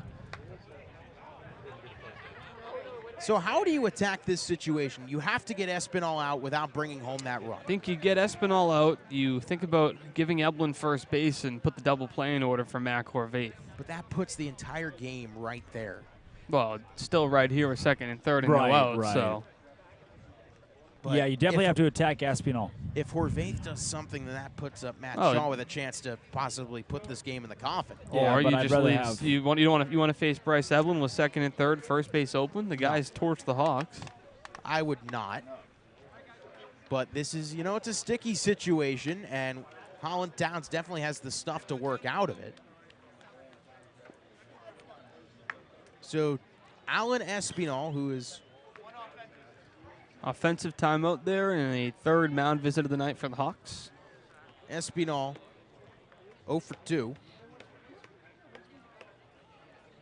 Out of Vanderbilt, has done a good job catching today. And he's got a chance to really distance his team from the Hyannis Harbor Hawks, who pretty desperately, I'd say, with only 6 outs to go, need to keep this game in check. I think it'd be a real killer to have a pass ball here. Towns deals the first one to Espinal, and Pancho just saved a pass ball. Yeah. I say let's, you say go. They're doing it again. There it is. This is my favorite chant in baseball. I say let's, you say go. It really gets the boys going. What does it mean? Yeah. Don't know, but it's provocative. 2nd and 3rd, nobody out. 4-3 our score for the moment. Enos reached on an E5, and then it was a ground rule double from John Peck. Yeah, infield's in for the Hawks here. They're going to try to pitch to contact to Espinal. 1-0. Righty. Towns deals. Breaking ball called strike one. Such a good pitch by Holland Towns. It just drops in, starts at your letters, ends up at your really mid-thigh, even lower. It just has so much dip to it. 1 ball, 1 strike, nobody out. Espinal stepping out of the box. Dusts himself off, now will come back in. Big insurance run 90 feet away for Bourne and Ryan Enos. John Peck standing off a second. The 1-1, righty. Towns deals breaking ball. It's hit on the ground to third. Earhart will go home, and he's got the runner hung up. He's got the runner in a pickle. Now the runner will go for third. There's no play, so you replace second and third with nobody out for second and third with 1 out. Yeah, it's as good as a strikeout. That's effectively what that was, and a great throw. A risky play there for Earhart to come home, because if you miss the throw, that is just disastrous, but a great decision, impeccable throw, and the pickle was played so well they were able to get the out at third base. So run doesn't come home. You still have second and third, and in this scenario, as Poncho and Riku come to talk to Holland Towns, I think you've got to put Eblin on first base. It's certainly something you consider. Here's something Eblin tonight, so far for Bourne, is 1 for 2. Also has a walk in the playoffs. He's batting .545. Behind him, Horvath, 167. Matt Shaw, .077. Their batting averages. I go with the old unintentional, intentional walks. I don't know. You don't have to, though. See if he bites on one of them. Oh, are they going to intentionally walk him or not? No, they're not. At least not out of the gate. I see what he goes in the first 2 pitches. If you go behind 2-0 on the count, you just give him the base. It's very risky because this guy's hitting everything thrown his way right now. I mean, Matt Shaw's not. I mean, I know he won all the accolades in the regular season, but I think they're going to think this through, and they are going to intentionally walk him. That's in the regular like season. We predicted that. You don't do it in the regular season, but here you have to.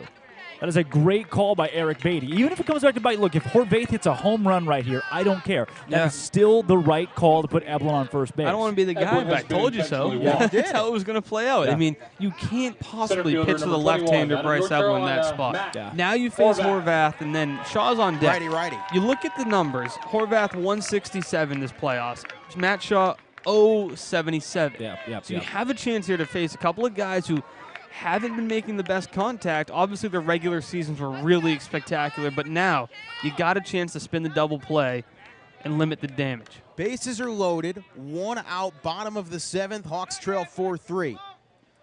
Towns, first pitch, Horvath. Strike 1 on the breaking ball. I keep going to it right there. You've already seen Bourne's been able to catch up with the fastball pretty well. That breaking ball is doing numbers for you. I'd also probably move it a little more inside. That pitch, because it was the first pitch of the at-bat, I don't think Horvath was going to swing no matter what. But if you give it to him there again, you're risking a little bloop single into right field. Bases are juiced. 0-1. Towns will check off of third, and now deal. Pitch fouled back, 0-2. Just missed the home plate umpire, too. Thank goodness. That guy, he is taking some tough ones tonight. Yeah, I mean, you see guys behind the plate get hit a couple times a game, but he's taking about 3 line drives right off of him. Now, 0-2, do you come back breaking ball? I definitely, no. I go fastball, buzz it at the eyes. Okay. I waste a pitch right here, eye level. Don't throw it away from Poncho, but I don't attack yet. Because Eblin off of third, Espinal off of second, Eblin off of first. Nowhere to put Mac Horvath. The 0-2. Towns, righty, deals home the pitch. Hit on the ground to second. Riku on to short for 1. On the first, double play! 4-6-3, Holland Towns. How do you do? He strands him loaded. Huge! That is coaching to perfection. You Second did that. and third. 1 out, you walk Eblin, the hottest hitter on the team. You face Horvath, double play, inning over, keep it moving. Austin Dakuda, you called that play. You called that play. We go to the 8th inning. The Hawks trail 4-3. It could have been so much worse here on Harbor Hawk Baseball Network. When Alaska Airlines needed a partner for the complex operations of travel, they made the switch to T-Mobile. Our 5G has Alaska Airlines and their customers covered, from major hubs to remote destinations, with 5G coverage ready now for the demands of today and the future. T-Mobile's network powers Alaska Airlines as they deliver next-level care for all customers. 5G ready now. That's how unconventional thinking is better for business. This BBB seal is a badge of honor. It's a sign that this is a business you can trust. Hi. Oh, this is amazing. Each year, millions of people see the BBB seal on a door or a window or a website and breathe a little easier. See the seal and know you've made the right choice. Find a business you can trust. Ask BBB.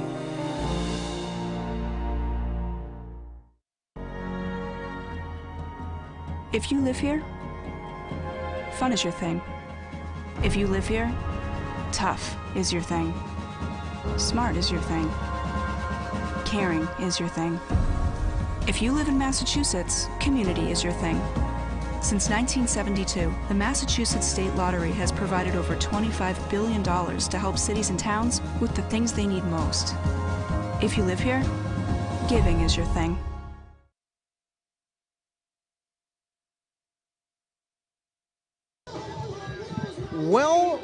Well. Something the Harbor Hawks have done once or twice. Strand the bases loaded. Bourne had bases loaded, nobody out, and they get nothing out of it. Yeah, they made a defensive change, too. It was Ryan Hyannis replaced, and haven't seen quite, I think it was Nelson Taylor. Yeah, Nelson Taylor. That's true. First pitch now is a breaking ball called strike to Drew Earhart. It will be Earhart, Ruiz, and Patelli. You know, the last time that Bryce Cunningham started a game for Bourne against Hyannis, it was 1-0 Braves through the 7th inning. And then in the 8th, Hyannis put up their 5 runs. Hit on the ground, and playing the high hop is the third baseman, Eblin. That's a ridiculous play in time. Major league caliber play. That is, what an arm he has, because he's backpedaling. As he fields that ball, he recognizes Earhart is a capable runner and just takes one step, plants the back foot into the ground, and fires an absolute laser beam across the diamond. Hats off to Bryce Eblin. Nelson Taylor in center. That's your defensive change. And there was Matt Horvath moves to right. So a pair of changes as Enos comes out. And Taylor has great range in center. That's why they want to make the defensive change really down the stretch here. Pancho Ruiz takes the first pitch outside. How about Pancho today? He's had himself a really good game defensively as well, and at the plate, he's got 2 runs driven in. 1 for 2 with an RBI double and a bases-loaded walk. 1-0 to Pancho. Takes low, 2-0. And we've seen it today especially. His eye at the plate has really come along so much this season. You've seen it in the opening at-bat where he drew a walk, and in this case, a couple of really good pitches by Sean Culkin. 2-0. Culkin deals righty-righty. Pancho takes a called fastball strike. That's right on the down-and-out corner of the zone. Really nice pitch. If there was ever a time for Pancho to unleash that, what's the buzzword? Light tower power? They're going fastball again here. 2-1. Pancho was swinging for the fences, misses, count 2-2. That's that rising fastball, it looks like. It just has a little bit of movement to it, too, so it makes it especially tough on right-handers. Yep, the arm slot. Harbor Hawks have 5 outs to go to tie this game. Only down a run. Breaking pitch here. What are you reading here? Signs. Okay. See if you're right. 2-2. It is the breaking ball. Pancho hits it on the ground to third. Eblin fields, fires in time. Well, I think Jeff Pontes has his answer for who the best defensive third baseman in the Cape Cod Baseball League, and his name would be Bryce Eblin after the last couple of plays he's made. Out of Miami, Dominic Patelli. Dominic Patelli. 0 for 3 today, but certainly has the capability to tie this game up with one swing of the bat. I personally would enjoy that, yes. Harbor Hawks got 4 outs to score a run. The wind is picking up a little bit. Wind is picking up. Righty-lefty. First pitch. Patelli, good take low. He doesn't chase a lot of pitches. You're seeing he does have not a ton of strikeouts this season, but an average number, and those are all on pitches in the zone, though. Dom has one of the best eyes throughout the Cape Cod Baseball League. 1 ball, no strikes, 2 outs. Culkin deals. Patelli hits it on the ground to third. Brito will take it to the bag himself. And the Harbor Hawks are going to only have 3 outs to work with as Sean Culkin shuts the lineup down through 7.5 innings. Hawks trail by 1. Let's go to the bottom of the 8th. Traffic is treacherous. There's a fender bender on the pike. Gonna be a wicked commute. The expressway's backed up to the gas tanks. Gridlock. Crawl. Snarl. Jam up. Bottleneck. Log jam. 128 is a parking lot. You'll be late for supper tonight. Keeping your car road ready is what we do best. At Sullivan Tire, we're always here to get you there. Hey, we get you there too. Choosing T-Mobile is like paying for this, but getting that. And so much more. More 5G bars in more places. More savings so your family saves 20% versus the other guys. And we won't raise the price of your rate plan with our price lock guarantee. Get more with T-Mobile. More 5G coverage, more savings, and even more cool stuff.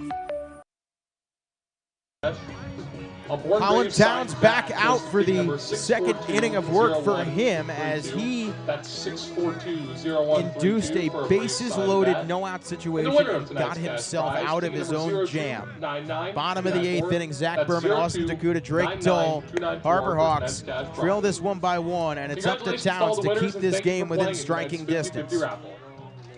In the top of the 9th, you can go 3 up, 3 down here. I would be...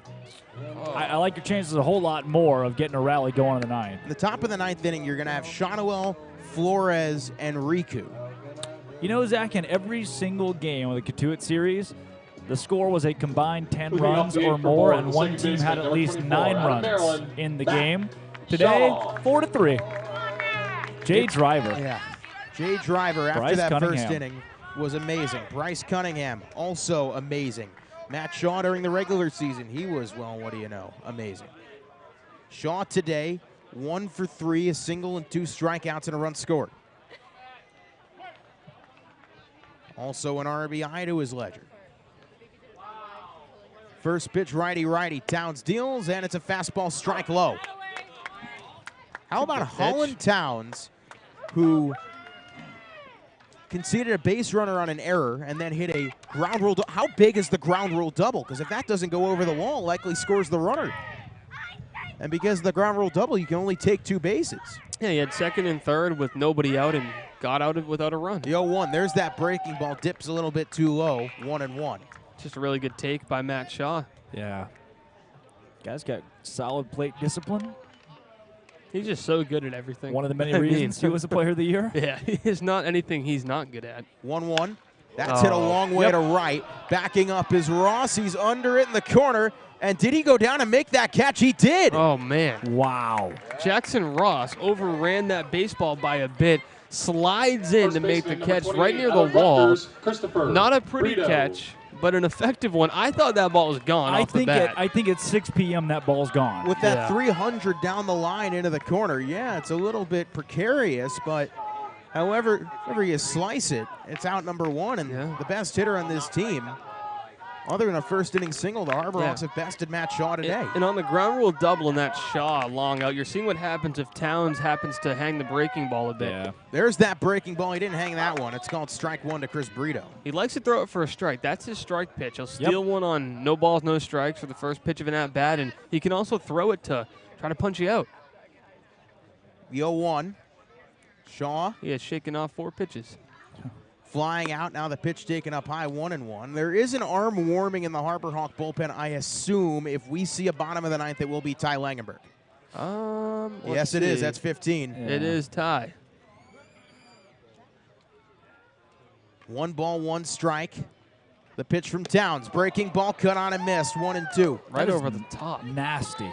Just nasty. What do you do? Because you see it. Well, you wash your hands. You step up in the box and he blows a 90-mile-an-hour fastball by you. There's not really many options. No. Try to wait it out, but it drops a foot. It's a heck of a breaking ball. 1-2. Towns Sets and deals the pitch, breaking ball. Brito, good job not taking that one. Throw it again. I love that spot in the dirt, too. I love that he's mixing up the location of the curveball. 2 balls, 2 strikes, 1 out. I think that's by design, too. You don't have to throw it for a strike every time. Yep. Try to get somebody fishing. If you keep throwing it for a strike, they might be able to wait it out. Holland Towns looking to retire another. The 2-2. That's a high fly ball in play down the left field line. Hooking. Tito Flores under it. Makes the catch. 2 down. There you go. You come back with the fastball up and in. He just got under it a bit. Probably looking breaking ball again. Nice job by Towns to get the first 2 outs of this bottom of the 8th inning. Left fielder, Evan number 27, Slight out of Rutgers, Evan at the plate. Slight. And Slight 1 for 3 with a double. I mean, this and guy's an RBI. a really good hitter. Every summer league he's played in, he's just been consistent. He's going to hit 300 every time around, and he's shown up for the playoffs as well, driving in a run. It is righty-lefty. Holland Towns looking to get 2 scoreless innings of work to keep the Harbor Hawks within a run. They trail 4-3, 2 outs, bottom of the 8th from Bourne. First pitch, Towns deals, breaking ball. Oh man, what a pitch. That's strike 1. Is this guy a find or what from this coaching staff? My cousin's last name is Holland. Makes me 0-1. feel like I have a special connection to this guy, so I'm excited to see him have such success. Towns deals. Strike 2 on the fastball inside corner. And Holland Towns is 1 pitch away from working a 1-2-3 bottom of the 8th. We had questions after yesterday. Okay, Jordy Allard's gone. Who's the next man up in the bullpen? Well, Holland Towns is your answer. Yeah. The 0-2. Towns against Evan Slight. Towns deals away. Swing and a miss. Nope, foul tipped. Everybody cheered. Everybody. I got fooled. I wrote forwards facing K into my scorebook. Well, you're going to have to hope it happens on this pitch because you're working with a pin there. You can't really erase pencil. pen. Pencil. Are you sure that's not a... Oh, that's a pencil. Oh, That's you a number 2 changed it pencil. mid-game, huh? No, I changed it yesterday, and it worked, so I'm using it again today. Oh, very Did good you call. sharpen it today? You wore These the are same all shirt. pre-sharpened. Same hat? Same outfit for Zebo. 0-2 again. Slight swings and misses. So now the 1-2-3 from Holland Towns, who in the last week has pitched 5 scoreless against the Bourne Braves, and he has put the Harbor Hawks in a position to tie the game or take the lead. We're going to go to the 9th. The Harbor Hawks 3 outs away from either going home, down 1, taking the lead, or sending this thing potentially to extra innings for the first time this season. Stick around on Harbor Hawk Baseball Network.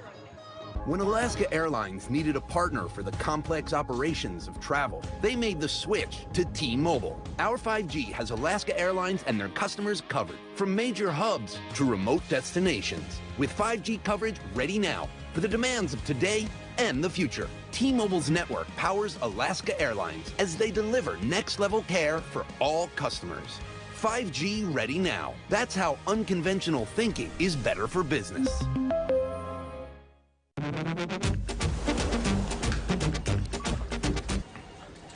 Tastes like a Coke. We nailed it! Coke Zero Sugar. Have they nailed it? Sounds like they really nailed it, huh? Nailed it. And that's when you said...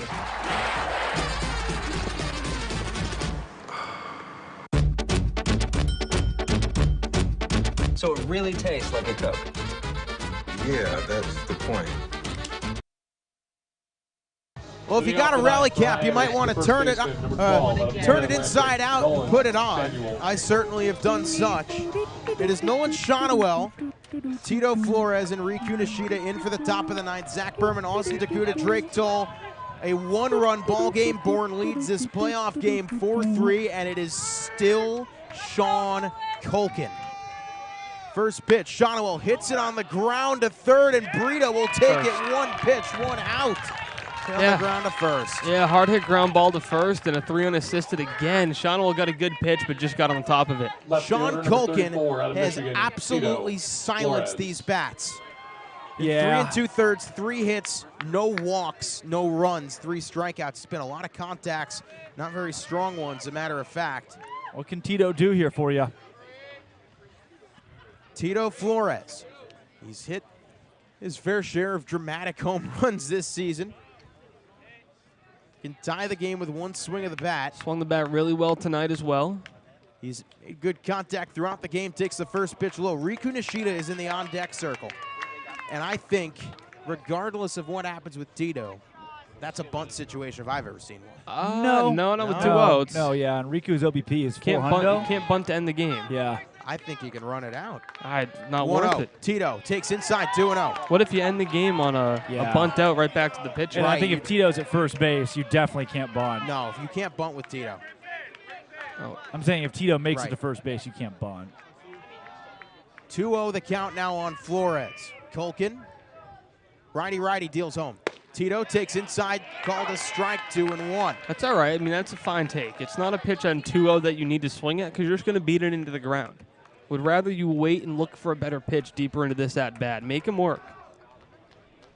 2 balls and a strike, top of the 9th. Hawks down by a run. 2-1.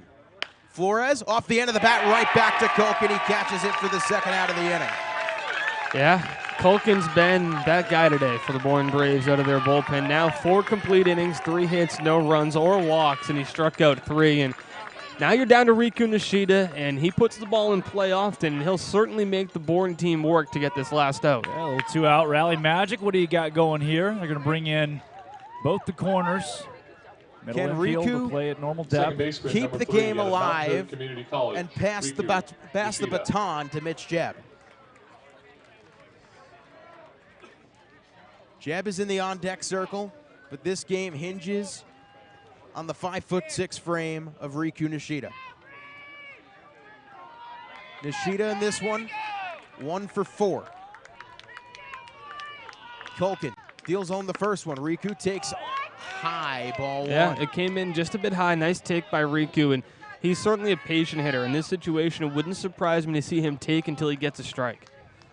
1 ball, no strikes, 2 outs. Can the Harbor Hawks mount one of their most dramatic comebacks in years? 1-0. Nishida swings right through it and misses. It's a good swing by Riku. Just a pitch that is tough to do a lot with because Culkin's really got his best stuff tonight. Yeah. It's Culkin's world, and we're all living in it right now. 1 ball, 1 strike. Regardless of how this game ends, 6 p.m. tomorrow night at McKeon Park. Be there, be proud, wear blue. 1-1. Nishida lines it right field. Base hit. Riku Nishida keeps the game alive and will give Mitch Jebb a chance to either tie the game or give the Hawks the lead. So don't get picked off, but you've got to steal. And within the first couple of pitches that Jebb gets, you've got to steal. Yeah, I was going to ask. You can see Espinal right here is giving himself a pep talk. Espinal brings it in, claps the glove. He's pointing to everybody, saying Riku's going to steal. Espinal knows what's about to happen. Beatty gives a signal over, and it might just be everyone knows. Can you get him up? My guy versus your guy. What happens? Riku's got a pretty sizable lead, too. I'd be surprised they don't check him off. And while you don't want to take the bat out of Mitch Jebb's hands, you kind of have to get that guy to scoring position. Riku holds up on the first pitch as a called strike. If there's anybody else in this team, who else could you want more up at the plate right now in this spot than the Michigan State man, Mitch Jebb? Yeah, I think they were expecting a possible pitch out there. That's why Nishida didn't go. You've got to put him in scoring position. Riku is a huge lead off. Got to be aware he could still do it on 0-1. Riku holds up the pitch taken, ball 1. Okay. So now at a 1-1, I mean, again, still at a 1-1, you could see the pitch out. Yeah, I mean, on the same token, too, if Riku doesn't go and Mitch can get a ball into the gap, with his speed, he could come around, but still think it would be your best bet to get Riku to second base here. Absolutely. 1-1 pitch. Riku goes. A pitch swung on and missed. The throw to second base is... No. In time, they got him. And what a tag there that was from Peck to end the game. The throw is way offline, and I thought Nishida got under that tag pretty squarely. They just had to make sure that Peck had the ball. And oh, no, he had the ball. Yep. John Peck with the glove again silences the Harbor Hawks as they fall in game 1, 4-3, and they will have to fight for their playoff lives tomorrow night. Still think that's the right call, too. Yeah, I agree with it. I mean, if you're going to go down on the bases, it's going to be with your Cape Cod leader in stolen bases, Riku Nishida. You got to get that run to scoring position, and that's what Coach Beatty tried to do, and that's the right call, in my opinion. I don't mind the move at all. I really cannot fault in any way, shape, or form the way the Harbor Hawks played Same tonight. token, too. Mitch Jebb swung at that pitch, so it wasn't like they took the bat out of his hands. He did swing through that one, and would have been behind 1-2. I believe they're looking hit and run there too. That wasn't a swing for swing's sake by any means. He was swinging to swing for a hit there to the left side, but yeah, I mean 4-3 stings a bit in Game 1, but when this team's had their back against the wall, they've been pretty darn good. Well, hey, I can't fault the way the Harbor Hawks played it all tonight. Bourne just played them a little bit better. Let's hope we see you in Buzzard Bay 2 nights from now then, huh? Well, fingers crossed. It's time to name a Roll-A-Bump Limited player of the game. I think it's going to have to be a Harbor Hawk pitcher. It's just a matter of who you go with. Probably Sean Culkin if we could give it to an opposing player. But yeah, I mean, Holland Towns gave you a chance to tie the game in the 9th. There's an argument there. Jay Driver was, I mean, I really do want to give it to Jay Driver. 6 innings, 5 hits, 4 runs, and the 9 strikeouts is big because you look at it this way. Jay Driver gave up 3 runs in the first. He could have came out and rolled over in the 2nd inning, been out of the game by the 3rd, but he didn't. He came back, pitched another 5 innings to make it 6 total. You save your bullpen for the rest of the series. You still have Ty Langenberg out there. Braden Nelson's healthy and ready to go. Jackson Emis. So, I mean, Driver allowed you to save your bullpen, but you know, I'm open to other options if you guys. I'm willing to give it to Towns just because he gets himself in this crazy situation, bases loaded, nobody out, and got himself out of it. Did give up that big double, though. Drake, what do you think? You're the deciding vote here. I got Driver, Zach's got Towns. Towns loaded the bases himself. That's so he got himself out of his own mess. But it didn't show up on the scoreboard. He loaded the bases himself. It still shows up on the line. 9 strikeouts from Driver. You're going to go Driver? Yeah, I think both guys deserve it, and both guys probably deserve an interview. But at this juncture, I think Driver's your guy to come back from those 3 earned runs. Had those all come in bulk in the 4th inning where he'd already gone 4 deep. I think you're looking at a much different scenario. But I'm going to lean Driver here, I believe. Well, Jay Driver is your Roll-A-Bump Limited player of the game, and it's a tough pill to swallow. Your final box score, Hyannis, 3 runs, 7 hits, 1 error. Bourne, 4 runs, 6 hits, 1 error. We will see you tomorrow night, 6 p.m. at McKeon Park. The Hyannis Harbor Hawks, 1 game away from going home. They're going to have to win 2 straight, but to wrap things up for our wonderful production crew, Abby Stokes, Ella Gibson, for our sideline reporter, Bria Losick, for my broadcast partners all season long, Austin Takuda and Drake Toll, I'm Zach Berman, saying good night from Bourne. Your final score in Game 1 of this 2nd round of the playoffs. The Hawks lose this one 4-3. We will see you tomorrow night.